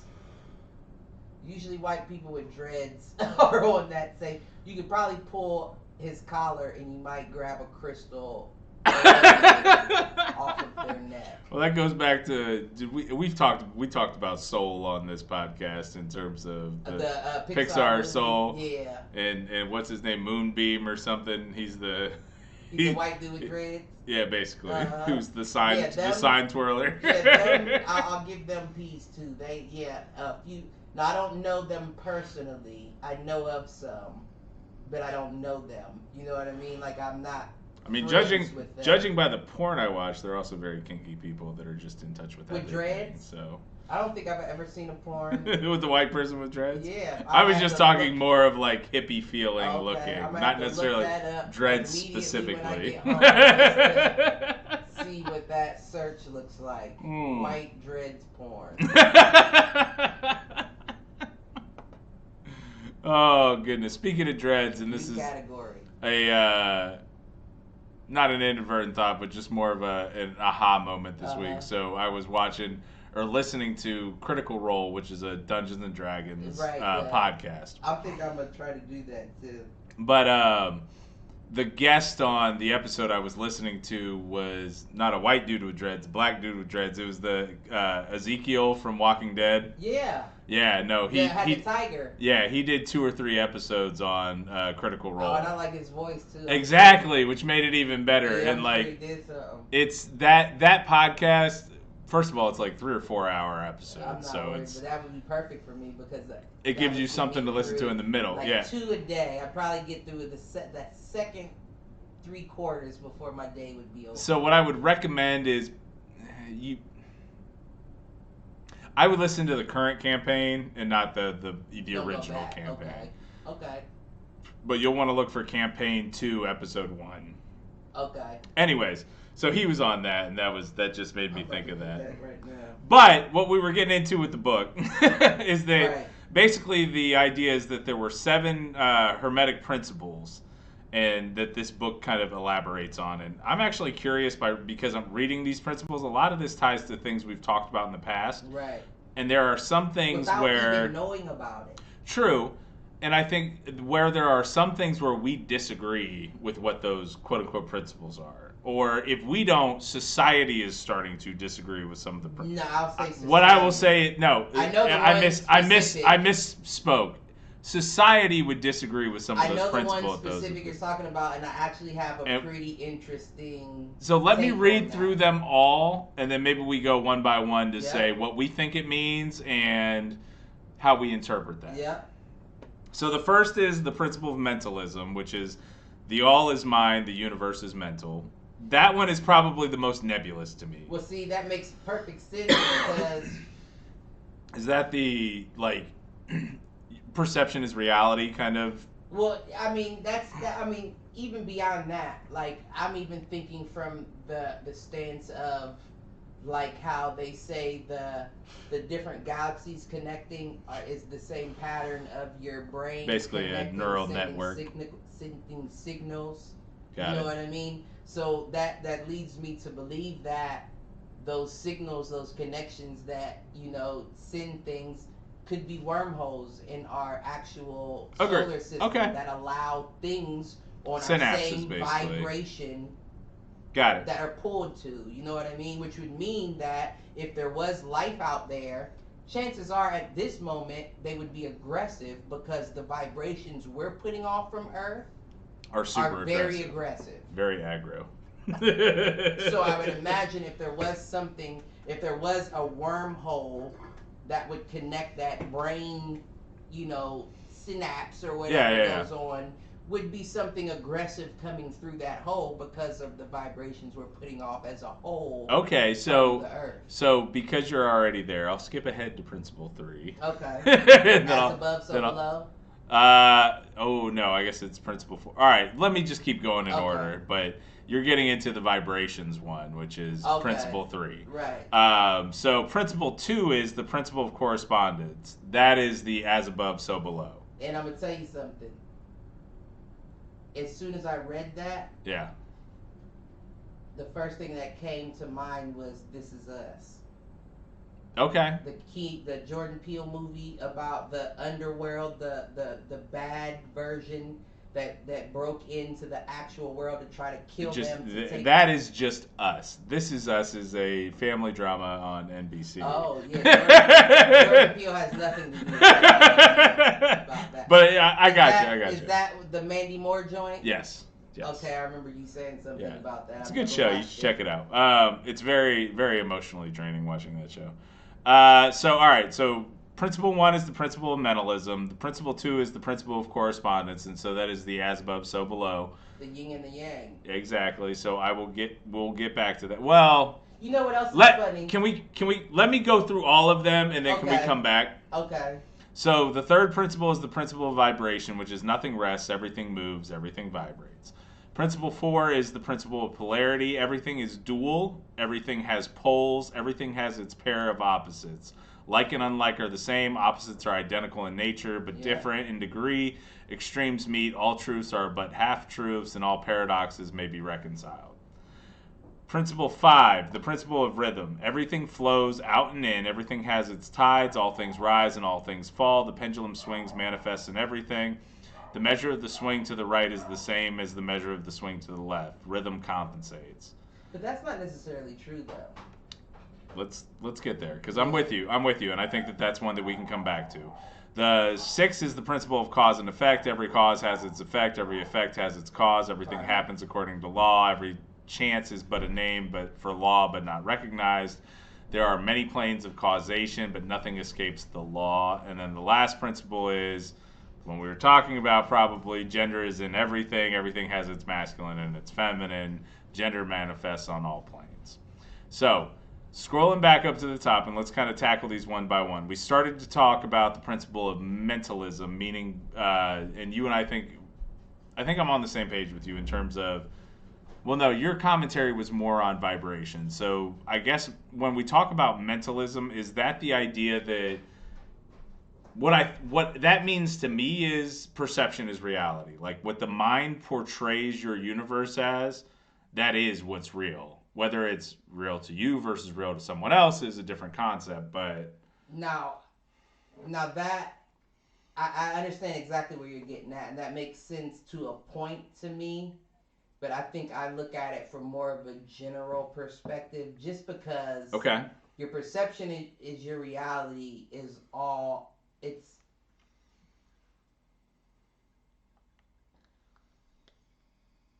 Okay, so let me back up. When you say your perception is your reality, of course, like, oh, I can point at something and I can say this color is green and you can acknowledge that as green. Got it. You know what I mean? Yeah. Which kind of in my... But if you're colorblind... Exactly. You hit it right on the head. Because in my mind, there are multiple, not just colorblind, but there are multiple perceptions that may cause that green to be a different color to somebody else. Got it. You know what I mean? Which means that we can share realities, but realities can also be different. Yes. You know what I mean? So you can recognize the same reality that I'm in. Does not mean that it's any different to you than it is to me, but we can have differences in that reality. Agreed. So this goes to, and I don't remember, and we may have talked about this a long time ago, but it was basically, you had two people standing in front of each other, and one person said, or they were looking at like a pop bottle, and one person just had the Coke bottle, and one person had like the nutritional facts on the back. Right. And they talked about, like, here's my point of view, here's my point of view. They're looking at the same bottle, two different sets of facts. Right. That's exactly right. And that's where I feel like that can get a little skewed. Yeah. You know what I mean? Because it's not just as simple as you can manifest your own reality, because your reality is part of someone else's reality. Right. So their manifestation may be stronger than yours, which causes their manifestation to and you to be like, well, that's what I thought I was, but apparently I'm not. Right. No, I'm with you. Still the same realities, but you didn't manifest what you thought you could because that person did. You know what I mean? Well, at the end of the day, what I think that does is they brought you over to their way of thinking. You were manipulated. You think? I think that's a... Well, I think you don't have to... You've been manipulated to that side of the thought. I think you don't have to know the two. Say more. It's kind of like... so, for instance, it's kind of like... and I know we always go to race, but that's the easiest for me to equate. So, you think of... the white dude and the black dude going out for the same job, right? And they don't know each other. Both get the job, both equally, qualified. But the white dude moves up next month. Black dude stays in the same position over the year. You know what I mean? It's like that's even though you are good enough to have that position, that's your reality, does not mean that you can necessarily manifest that. Fair. In someone else's reality as well, because you're not in your own world. Right. We're all in each other's world, so that manifestation comes from, I would imagine, who wants it the most, who's the strongest. You know what I mean? Who has the strongest connection to that. Well, it almost gets into the next one, which is No, that we're still in the mentalism, so it Right, almost gets that's what into I the was- vibrations or whatever kind of. Right, and that's what, 5? That's 3. So Three. if you are in tune with the right vibrations, you have a better ability to control your destiny from I don't even not in tune with your vibrations. Sorry, the vibrations of the universe. world, right? Yeah. And once again, I don't even necessarily think that's all the way the truth. Just because, like I said, I'm very intuitive when it comes to vibrations. Yeah. That doesn't mean that puts me in a better position to receive something that I deserve. Because Gotcha. using that same analogy. So just understanding it isn't enough. Right, using that same analogy, the guy interviewing the white man who's also white may have the same vibrations as that man who he's interviewing. It's almost like if you can intensify the vibrations. Right. So you are in frequency enough to manipulate them to your advantage. Right. Yeah. And that's in one of the principles as well. But my whole thing is that dude that's hosting the interview may not know what vibrations are. True. You feel what I'm saying? So those vibrations you may give off may not resonate to him. But that person that he interviews that looks like him, he may connect with on a vibration level. Absolutely. Because they have that similarity. Well, they have enough of the same background. Exactly. Now, my vibrations may be in Spanish, while he only understands English vibrations. Yeah. You know what I mean? Yeah. So just because I'm vibrating high doesn't mean that that's always going to be reciprocated by the person. Agreed. So even still, I feel like there's a gray area there. Yeah. You know what I mean? No, I do. I definitely acknowledge that. When I say I feel vibrations, I also attempt to give them off. Yeah. I also will be around a pretty lady and I'll, shake her hand and I'll put myself in a mood of, let me try to court you. Trying to get that. You know what I mean? No, I'm with you. And hopefully you feel those vibes that, you know what I mean? They even say, you feel those vibes, you picking up those vibes I'm writing down? Right. It's that same thing. Like, I'm not going to let you know that I'm interested, but the vibrations should let you know. The way I'm presenting to you, exactly. Right. But once again, that may not be reciprocated if we're not on the same frequency. True. And that's once again what I'm getting at when it comes to that interview situation. If we're not on the same frequency, I can vibe all I want and you can too. We're just not gonna match. Yeah. I don't get what you're saying to me and you don't understand my vibe I'm putting off to you. Right. No. Understand. You know what I mean? So I feel like now that I think about it, as a whole, I understand what they're saying, but there are some gray areas there. Now, what's the next one? The next one is the as above, so below. Now that one's very interesting to me, and I'll tell you why. And that is the truth that there is always a correspondence between the laws and the phenomena of the various planes of being and life. Right, and this which is why, I don't know what he means by laws there. I don't know if he means like literally legislative laws or I think laws like laws of reality almost. Right, like almost like gravity, but yeah. The laws of right, which is my assumption is right. It's more on that front. But now this is also interesting to me, and the reason why I say that is because this is where the yin and the yang comes in. The as nice as you can be is as evil as you can be at the same time. You just don't acknowledge one or the other. Right. You either lean one way or you lean another way. And me, it meant a lot because I used to live a wilder lifestyle. You know what I mean? Yeah. But even back then, I didn't feel like I feel now. Now I feel more balanced. I feel more comfortable. But I also feel like that's because I pulled that This Is Us. Got it. The bad me up and said, you don't got to kill me. Right. You can live with me. We can live together. You know what I mean? I understand the evil that I'm capable of, which lets me know why I don't want to stop smiling. So just to get to I'm gonna drop a real nerdy reference here. There is an episode of the Clone Wars, which is Star Wars? Star Wars. Okay. It's the animated Star Wars, which actually, in terms of Star Wars, is like they actually have some really deep storytelling. Like it's a cartoon, but it's not meant for kids. Right. If anything, it's like adolescents. Hmm. There's an episode where Yoda, who is like the embodiment of all that is good in terms of like the Jedi, the Force, the light side of the Force, etc. Right. Where he basically faces a trial where he comes face to face with kind of a dark version of himself. Right. And what he learns in that experience is that it is not about conquering and defeating that darkness. Right. It's about accepting it and understanding it and being able to control it. Let me tell you something. That's what I was getting at. Is I've done so much more wrong fighting the dark side of myself than just accepting it and knowing that I am capable of this. But continue smiling and treating people good, and you won't have to get to that point. But being able to understand that is within you. Right. And it is part of you. you. And I've never felt more comfortable or balanced than I have once I always said it. I always said you never get rid of your demons, but keep them on a leash. You know what I mean? Keep them as pets. Let them know that you're there, you're here. I'll pet you from time to time. But you don't run this. I run this. Right.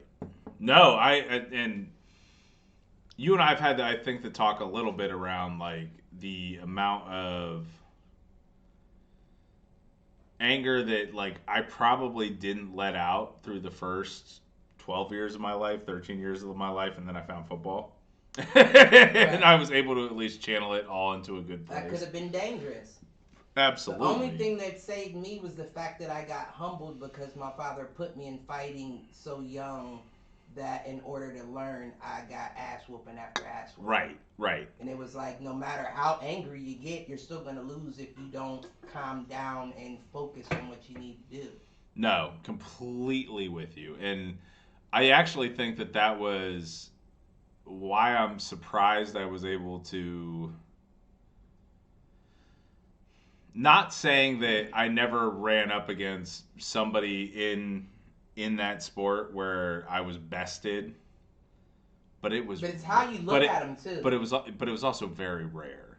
And it's also how you look at them. A lot of people will see somebody that gets the better of them, and they're like, "Oh, they're better than me." Yeah. Like, "Oh, I can't compete with them. They're better than me." And some people look at it like, I must not be on my game. I must have fucked something up. A little bit sharper, and I'll take them out next time. Right. And that's... Well, you know what? And I think it comes down to... That's always how I was. That's not always how I was. That had to be coached into me. Yeah. At the beginning, it was, oh, I guess they're better. And then once somebody lets you know, like, no, you're just not working hard enough. You didn't do enough. Then you realize when you work harder... Oh, I'm capable of this. Agreed. Then that should never happen again. And if it does, it's my fault. Yeah. Not their fault that they were better. It's my fault that I didn't peg them for being this good and train to compete with someone else. Well, and what's interesting is that in that football wasn't the thing that humbled me. Oh, really? It was track. Oh, really? Like... Which I think is interesting because track, when you think about it, it is really just competing against yourself. Right, and you're not getting hurt from the mistakes you make. But we've also had I think we actually may have talked about it earlier on this podcast. I'm harder on myself than anybody else is on me. Right. I hate mistakes. And that's the thing with track is that because it truly is competing against yourself, when you don't do well in it, there's no excuses. Well, see, you know, and you're right. Because to your point with like a fight sport or with like football, where you're competing directly with somebody else, you can make up excuses and you can rationalize with yourself. Right. When it comes to track or any kind of truly individual sport, where it's not directly competitive, exactly. And when it's you just lose and you sit down in that car ride home or that bed when you sit, you're like, down, I just like, was not as good as the other person. person. Right. What did I do wrong? What did I do wrong leading up to this? What did I not do? What did I not recognize? And you end up beating yourself up. And that's another reason why that Billy on the Street means a lot. Because I do that because the sports that I enjoyed we're all dangerous. Football, fighting, shit like that. If you make the wrong mistake, this can not only end your career, this could end you Could as a potentially, whole. end your life. So even, you can only make so many mistakes before it's unacceptable. One is too much. Yeah. If you make two, You're that's done. a fucking problem. So when I run into people that make constant mistakes, it is so irritating. Yeah. I almost look at you as a waste of space. Like, what are you even on this world for if you can't get this right? Well, and that goes back to again, we're doing a lot of callbacks in this episode. That goes back to not everybody operates the same way you do. Right, and that's not everybody has the same principles. And that's why I say listen, stop being hard on people. I'm okay with myself. I beat myself up enough to develop iron hide. But everybody else, I heard that one. That's a good one. But everybody else isn't that way, and they haven't gone through that for me to be able to put that on them. Right. And honestly, like, that is, I think, one of the biggest things, like, growth moments you can have as a human being is coming to the realization, not just acknowledging that, but understanding that. But another thing I have an issue with is that the reason why I'm hard on people is because my father was very hard on me. As was my mom on me. Oh, my mom was a different kind of, but that was something that I just wasn't. Love you, Rita. I wasn't, that wasn't my style. My father's made more sense because it was something I liked to do. So it's like, if I fuck up in school, I don't care because I don't care about school. Like, not that I don't care, but it's not my focus. But if I fuck up in the ring, and this shit's taped, and all the homies from the gym and everybody see this shit, everybody's going no. You feel what I'm saying? So I gotta present myself completely different in that situation than I would in a classroom reading a book. Yeah. Because let's be honest, there's no interesting. I was about to say there's no what's the word? Not repercussions, risk, there's a specific consequence or right, there's no consequence here. Yeah. Now in turn there is, because it goes on your record, and when you want to get into college, if you want to get in college, that could fuck you up. Yeah. But me, I'm thinking like, well, the consequence in the ring is I get my bell rung, or my nose broke, or a busted lip, or a black eye. This isn't equivalent to that. So the stakes aren't high enough for me to be interested. I hear you. And I knew at a very young age I didn't plan on going to college. Yeah. That just wasn't in the cards for you. No. So the consequence wasn't high enough for me want to devote myself to focus on that. Yeah. Whereas boxing, it was like, listen, you got a black eye last time, but you could easily do that to him if you just duck and swing. Right. And that was an easy fix. Well, it's the attempt to avoid shame. It's what makes you actually personally feel shame than like bringing shame to your family, which. And I felt like bad grades. All you can do is say you're dumb. Right. Like, you're dumb. And you knew that you weren't. Right. So who really cares what y'all think?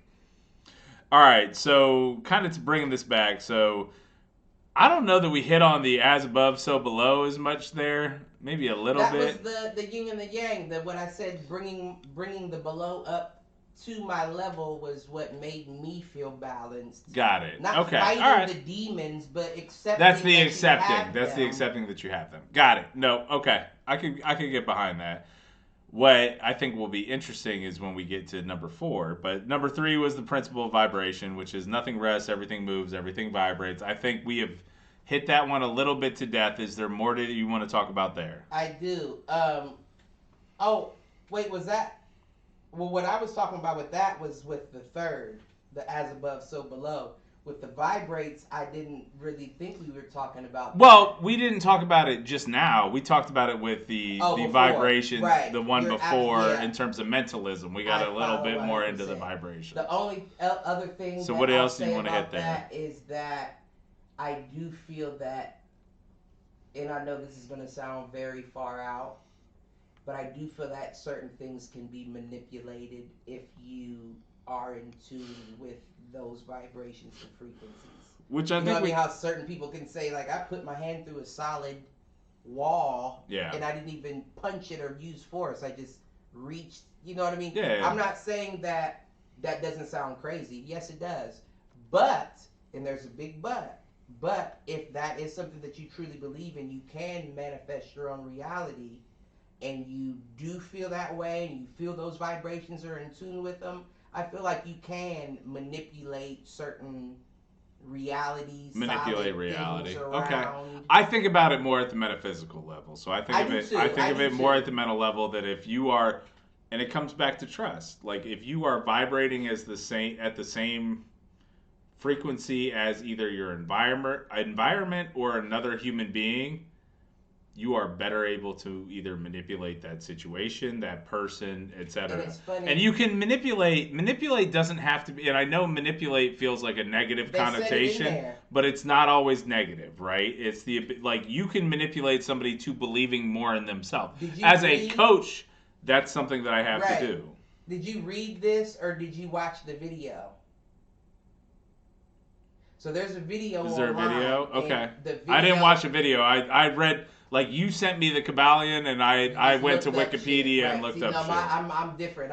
I'll look it up on Google to get an idea. Then I go to YouTube and I type it in. I'm also a researcher and an analyst. Right. Like, I don't want opinion pieces on YouTube. I want to see what was written. These weren't opinion pieces. These were people that were reading the book. So they would read the notes, and then they would take notes on what they thought of got it specific. Which is basically what we're doing here. Exactly, but it was more in depth than that, because they were going off of words as opposed to an interpretation. I got you. So it was a little deeper, but one of the things, the only reason why I bring that up is because they said that manipulation is not a bad thing. It's not inherently evil, right? And that goes back to, it's a tool like anything else. Coaching. How you use it. The reason why I said my dad was hard on me, it wasn't because he just wanted to be hard on me. It's because he knew I could do better than what I was. Well, all right. So here's the delineation: is that manipulate versus lead, right? A good leader manipulates people in a positive way. A manipulator has a more negative connotation to it, right? Like, ultimately, that's what it means. Yeah, I can see what you're saying. So this is the example they used in the actual video. Okay. So the lady said, and I can't remember her name, but she said, so manipulation. So if you're in a workplace or or something else, if it's like a workout environment, and someone feels more energetic than they usually do, that would be the opportune time to manipulate them, to push them further than what they usually would do. This goes back to our conversation, right, exactly. This goes back to our conversation that we have, like, every 2 or 3 weeks when I talk about the fact, like, a workout, right?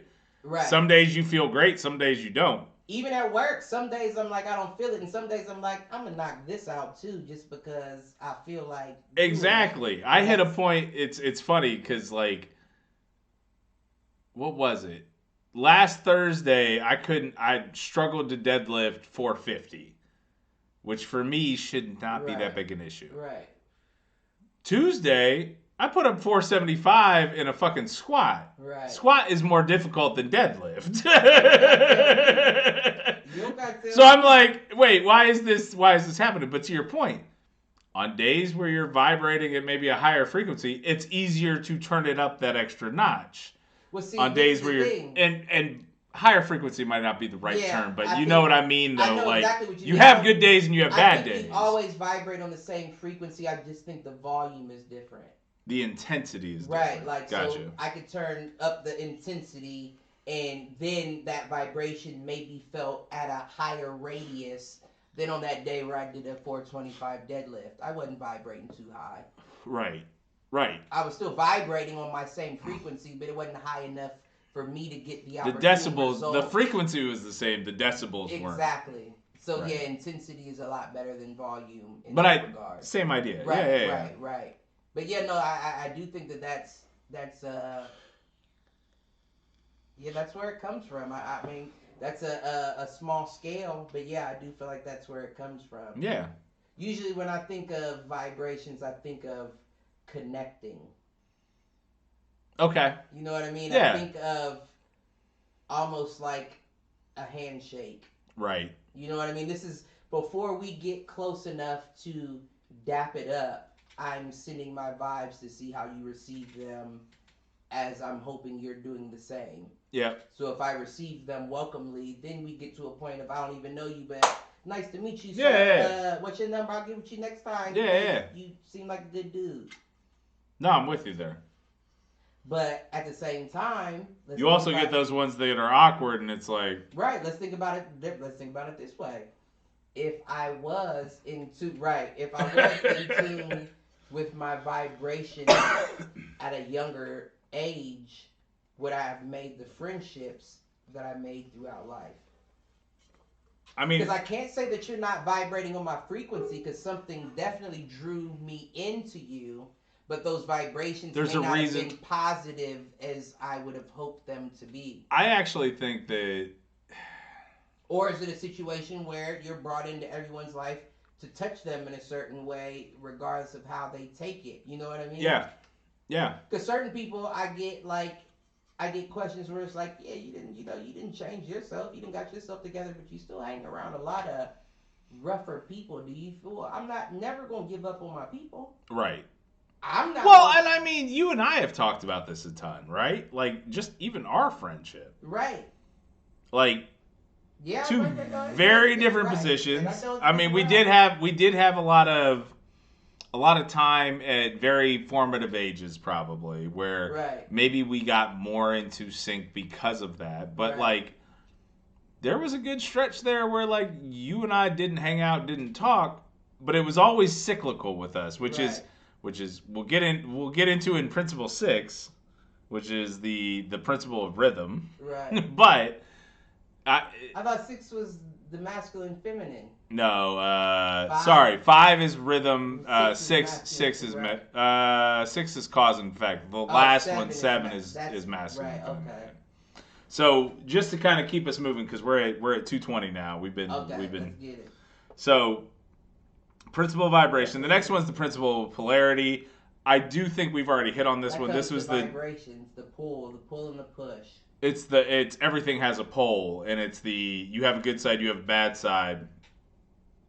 How you succeed is being able to understand both. Accepting both.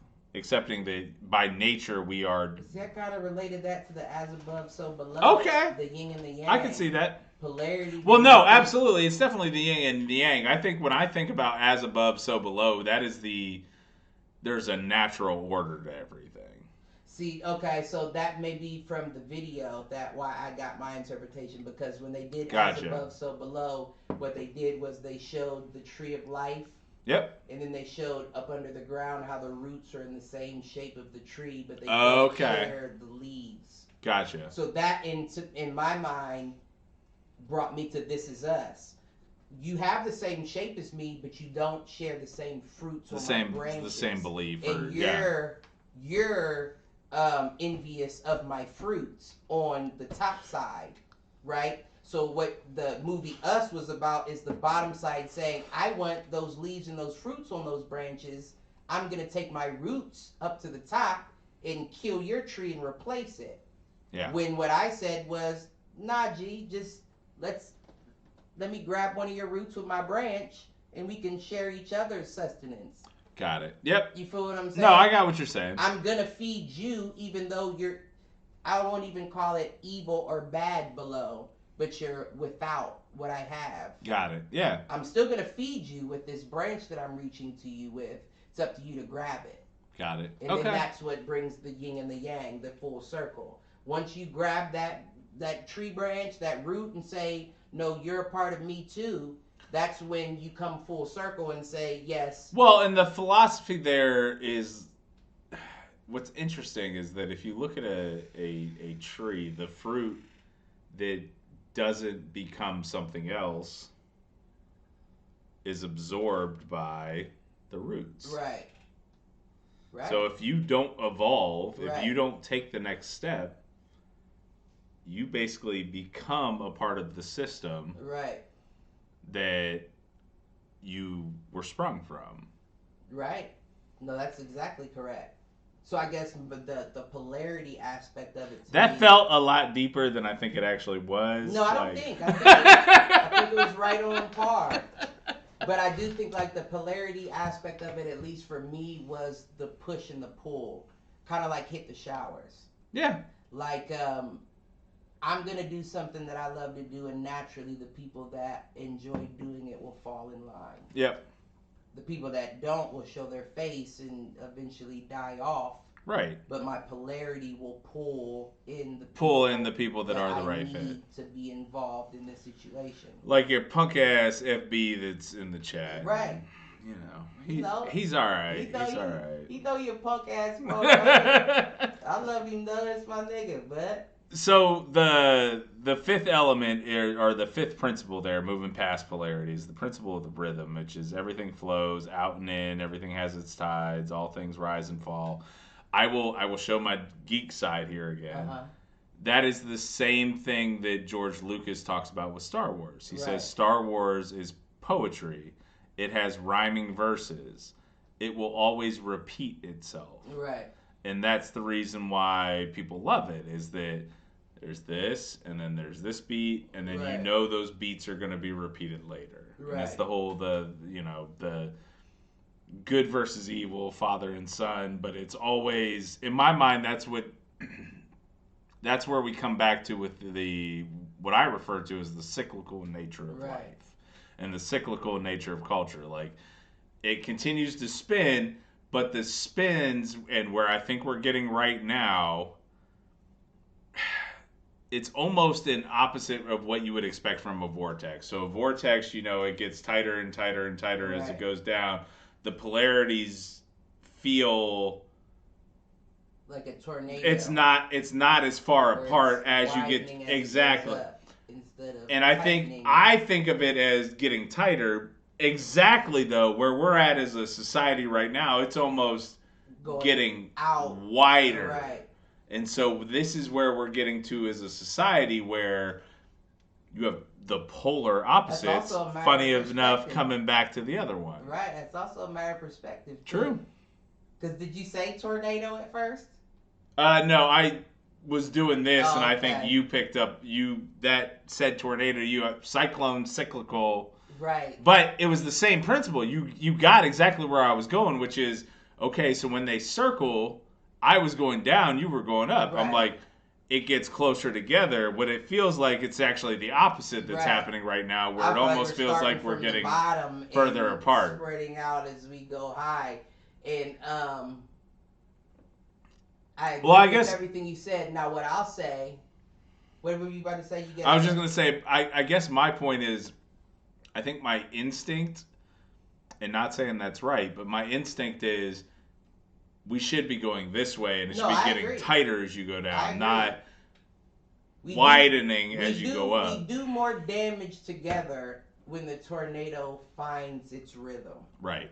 That's when it syncs up and it tears up everything in its path. But once it starts widening, that bottom starts to dissipate, and the tornado goes back up into nothing.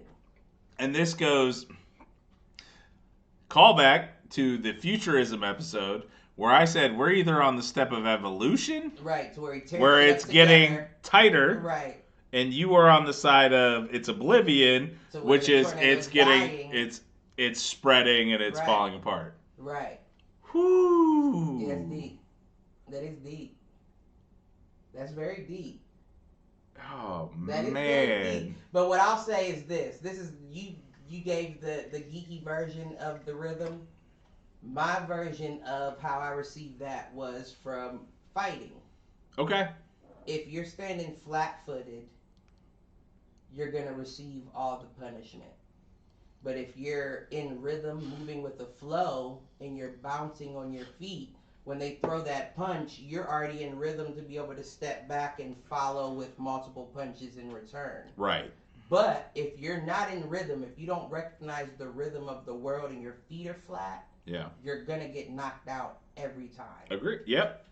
So no, I'm with you. You have to recognize the bounce and the rhythm of the world to stay tuned, to be able to defend yourself from those oncoming punches or tornadoes or cyclones. Right. And if you're not, you usually fall victim. You're gonna fall. Yeah. To everything in its path.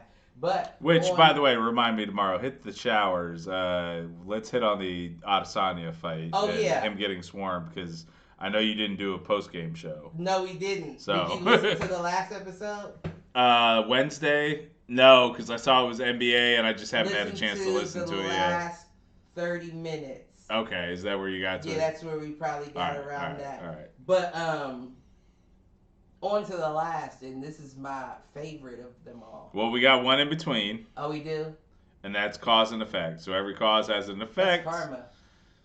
According to law, chance is but a name for law not recognized. There are many lucky. planes of causation, but nothing escapes the law. I'm glad you brought this up. Because this made me feel like this is why, and we had this conversation in the past, this is why you pay for the sins of your father. Okay. Because you also receive the gifts of him as well.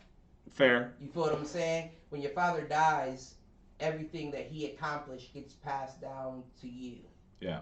So, with that same regard, if your father did something fuck, regardless if you didn't, you share that same name, which means that burden still is falls passed to you. down Okay. to you.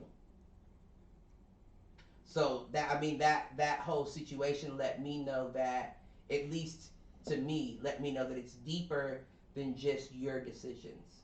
You know what I mean? Your decisions reflect on those that come after you. Because ultimately they share the same name. So if you choose to be so selfish to make selfish decisions, chances are they're going to pay for those decisions that you made down the line with that cause and effect. Yeah. So if you got a fucked up father that did a lot of fucked up things, chances are that's going to reflect on you when you come up, regardless if you are the same way as that father. No, that's a cause and effect. Yeah. I mean, it's fucked up to think that way, but I mean that's usually how it is. You know what I mean? Or at least how it feels, if nothing else. If Scar was always trying to take Mufasa out, and Mufasa, he knew he wasn't strong enough, but Mufasa's son I can probably beat. But we just gotta wait till Mufasa's out of there, get him out of there, and then I can take your son. You know what I mean? Yeah. So that way, that move, now Simba's paying for Mufasa's choices. Right.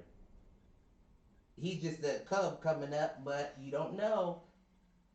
That's why you gotta raise your cubs as not as adults, but you gotta treat them like more than just a child. You gotta prepare them. Nobody out in the street's gonna look at your child as a child when they have a chance at them. Right. You see it with police and 9-year-old girls slamming them on the ground. Nobody's gonna look at your child like a child, so you gotta prepare your child to be in a situation, whether it be a cyclone or a tornado.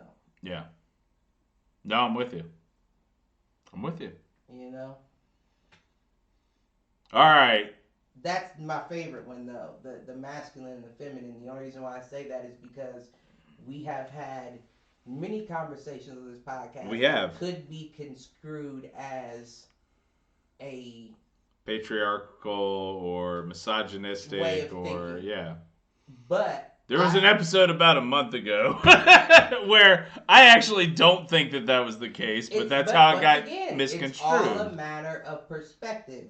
Now, see, my whole thing with this is we've had conversations and I've said things like real man and all that. Yep. But my whole thing is I'm very aware of myself. Yeah. And I know when you name all of those masculine and feminine traits, I have much more feminine traits than I do masculine traits. Okay, say more. So, okay, let's go. Let's take it there. So I have a picture. You found your notes. That's good. Oh, I found a picture. I didn't find my notes. Oh, okay. So, well, there's a long list, and then there's so they listed the masculine traits as reason, logic, analytical thought, drive, power, and will. All masculine traits. Feminine, creativity, intuition, imagination, feeling and emotion, empathy, and nurturing. The only thing out of that list that I feel like I do not have is nurturing. I'm not a nurturing person. I'm just not. I'll love you. I love my daughter. I'll love you. But if you think I'm not going to be hard on you, you're a fool. So, and not to contradict you, I would have another one to add to that list. As far as feminine or on the feminine side that I think is not a great fit. But I also don't know enough to say that. So the only other one I would question is empathetic, and that's based on not on what I view of you as a person, because I think at some level I do see empathy within you. But there are statements that you make where I'm like, you don't necessarily see the other side of so things. no, okay, so that's a. I'm glad you brought that up. That's a great observation observation okay. I was looking for. So that's not necessarily the case. What it is once again going back to me being hard on myself. Yeah. So what it is I can be empathetic for someone else in a situation that I would not be empathetic for myself in. So a lot of those times where it's like that, I'm looking at it from me putting myself in that position and what I would think, fuck it, get over it. Yeah. Fuck it, get over it. You can't do anything about it. Fuck it, get over it. Well, I would also take that to the extreme on the other side, though, is that you're not even empathetic with yourself. Right. No, I would say that's why I say that's what I think to myself when something happens, even if it's a death or something that's really shattering me. Yeah. It's like, fuck it, get over it. You can't control it, get over it. Right. And usually I'll, cry for 15 minutes and then we'll be good. No, I got you. But when I look at other people, I see an excess of soft. And I think to myself that if I do, now I can be empathetic to your situation, but if I show empathy, I am then enabling you to feel this way when the next situation comes up. Okay. You feel me? Yeah. And I may not be around, not saying that I'm your end all be all, but right. I may not be around to provide you with a shoulder to cry on. Then what are you going to do? You can't expect, and this is another thing that I touched back on in the podcast way back, you cannot expect for anyone to come to your aid. Yeah. Mother, father, or otherwise, you are in this world alone. Period. I don't care what age you are. You could be 10. You're still in this world alone. Right. Because imagine how many things, honestly, you told your mom you were going through at the age of 10. You kept them to yourself. Yeah. Because you didn't know how to deal with what to say, if this is normal, if this is not. Right. So you usually grit your teeth and bear it in those situations, and you either come up as someone that can overcome or someone that crumbles in the wake of. Well, it's either you taking it almost to infancy, which is probably Freudian. Either you learn to self-soothe or you become dependent on someone or something else. And I don't want nobody dependent on me. Yeah. My daughter can love me and I'll be there for you any chance I have to be there. But don't depend on me.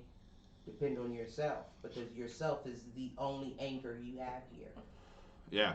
True. No one else will be around for you as long as you will be around for yourself. So don't expect for me to fix it or your mom to fix it. We'll help. Right. Because that's our job. But it's your job to figure this out. Right. And at the age of 10 to 16, no one's talking to their parents. Usually don't come back around and talk to your parents about the mistakes you made until you're out of the house and in the Right. Right.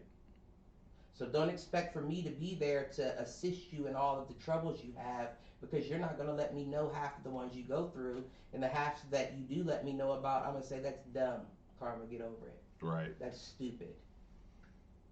Well. So soothe yourself. Yeah. Yeah. Which is why I may not have as much empathy as I could, but I do always try to look at it from a situation where it's like, that's kind of fucked up for them. Yeah, I think just like the Harry situation, like I said. Yeah. I feel worse for Harry than I do Meghan Markle. Yeah. That's agreed. Because you came up in that fucked up system, and now you're finally realizing, oh, this was fucked up. But I actually think that that's. I will disagree with you in terms of I don't think that's empathy. I think that's more rational. I think that's more rational thinking. That could be. You could be absolutely. And it's the correct. ability to recognize that you didn't come up the same as I did, so of course you're not going to have the same views as I do. Well, no, I don't even think. But on the Meghan Markle side, you're more like, nah, you knew. Well, no, we came up the same, so you should have known. I think it almost may be on the other end of the spectrum to where it's like I'm realizing that a lot of things that I came up in were fucked up. Okay. Where it's like, oh, that was fucked up. You know what I mean? But you didn't know because that's all you knew. That's what you knew. Yep, fair. But now you're realizing, oh, that was kind of fucked up. Well, and I think you and I have talked about this in the sense of vulnerability on the podcast. Like, you and I both came, like, you didn't share emotion. Well, here's it my never thing. it never bought you anything to share emotion, so why would you? Right. And here's my thing as well is a lot of the things that I don't go deep into aren't because of myself. Right. As you know, I'm an open book. Yeah. I'll tell you anything. If somebody asks, you're more than welcome to open up. Right. If anything, you don't share on behalf of other people. I don't want the people involved with the situations that I would be speaking about to be feeling like, fuck, like you have to put it out like that. You know what I mean? Right. And I feel like regardless of wrong or right, I could still owe you that respect. Yeah. You know what I mean? We can talk about this, and in certain situations we have. Yeah. But to put it out for people that don't know globally, anything about anything, that's a little fucked up to me. Yeah. So no, I hear you on that. That's why I wouldn't just go in deep or in detail to my situations. But I mean, it's no biggie. Like I said, if we went through it again, I would want the same shit to happen. Right. Well, sir, we are at 2:45. We're almost at 3 hours. Kybalion. Good conversation. So, what do you have in terms of closing thoughts on the Kybalion? Do you think that the principles listed in it are just as applicable as those who wrote it? Do you think that are there things that you would challenge? I think they're holes, but I don't think that anything done, created, written, recorded, anything like that in this current time can be done without holes. Yeah. I feel like we're still learning. If we had unlocked all of that potential, we wouldn't be in such a shitty situation right now. Right. We're still figuring out the reality of these situations. So to think that it's just so concrete is dumb to me. But I do feel like as a whole, there are a lot of truthful anecdotes in there. I agree, and when I look at it, I almost relate back to principle of correspondence, which is the as above, so below. Like, there's a natural law that I do think a lot of these principles hit on. Right. And maybe it's all about the interpretation of them. Right. Like, there are ones where I would be like, well, like society today would probably argue gender as masculine and feminine. We would almost argue that gender and polarity, like, those would be, it wouldn't be masculine and feminine, it would be polarity, it would be the opposites to the point that you made around, like, what you listed in terms of gender. I know what you mean. Is masculine, feminine. I view those as the same thing as polarity. Like, logic and rational versus creative, generally speaking, if you're being creative and you're inspiring new thought, you're not following what is legacy thinking in terms of logical and rational. So but that could be illogical. You know what I mean? But if it were illogical, it wouldn't be rational based on what is currently believed to be rational. Now, here's another thing, and as we're wrapping up, here's another thing about it, is they were saying that when it comes to the as above, so below, the opposites, fast and slow, is the same. Because it's speed. Right. short and tall are the same because it's height. Fat and skinny are the same because of weight. Those are just the opposites of the same thing, but it's still the same thing. You feel what I'm saying? I do. So what I was getting at by bringing, someday they're gonna come back to Do Fools Agree and be like, these motherfuckers were philosophers. Listen, I don't think you're wrong there. Listen, if we ever cheers, I think that might be a cheers worthy. You hear me? But yeah, I just feel like it's a matter of perspective. I mean, that's what it all comes down to. It's a matter of perspective, and I feel like in this world, there shouldn't be so many. There shouldn't be so many perspectives. Honestly, I feel like the only reason why there are so many. So this comes back to you believe we should be getting to the single point of understanding. All of us together can do more damage than loosening up the cyclone or tornado at the top.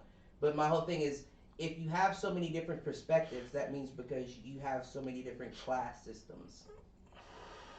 You have created enough different realities within the single reality, versus just having the single reality. If you brought it down to the bottom of the tornado or the cyclone, you would limit the amount of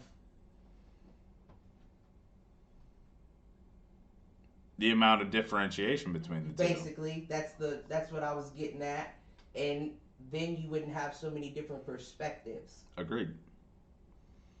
And that's where this. You're wrong. I'm right. You're Republican. I'm Democrat. You're this. I'm that. That's crazy. This is a callback to 3 weeks ago with futurism. Are we on the path to oblivion or the path to enlightenment?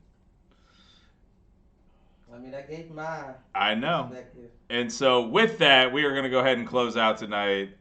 Cliff, what do you got to take us out? Listen, vibrate high and see what comes back to your lap. But just don't vibrate from your lap.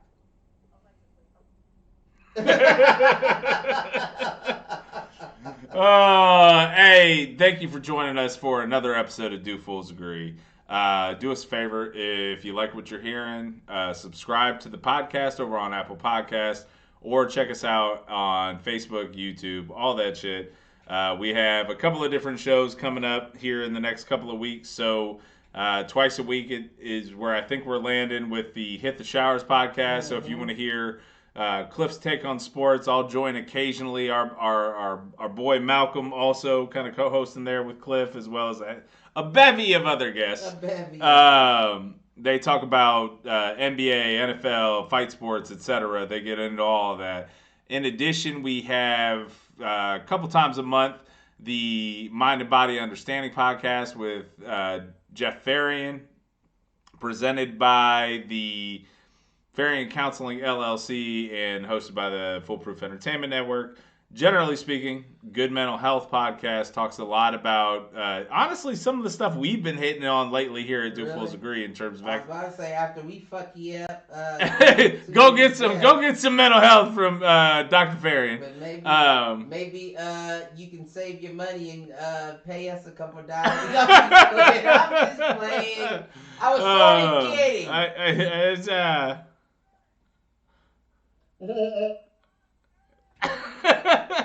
And with that, thank you for joining us. Peace out, fools. Align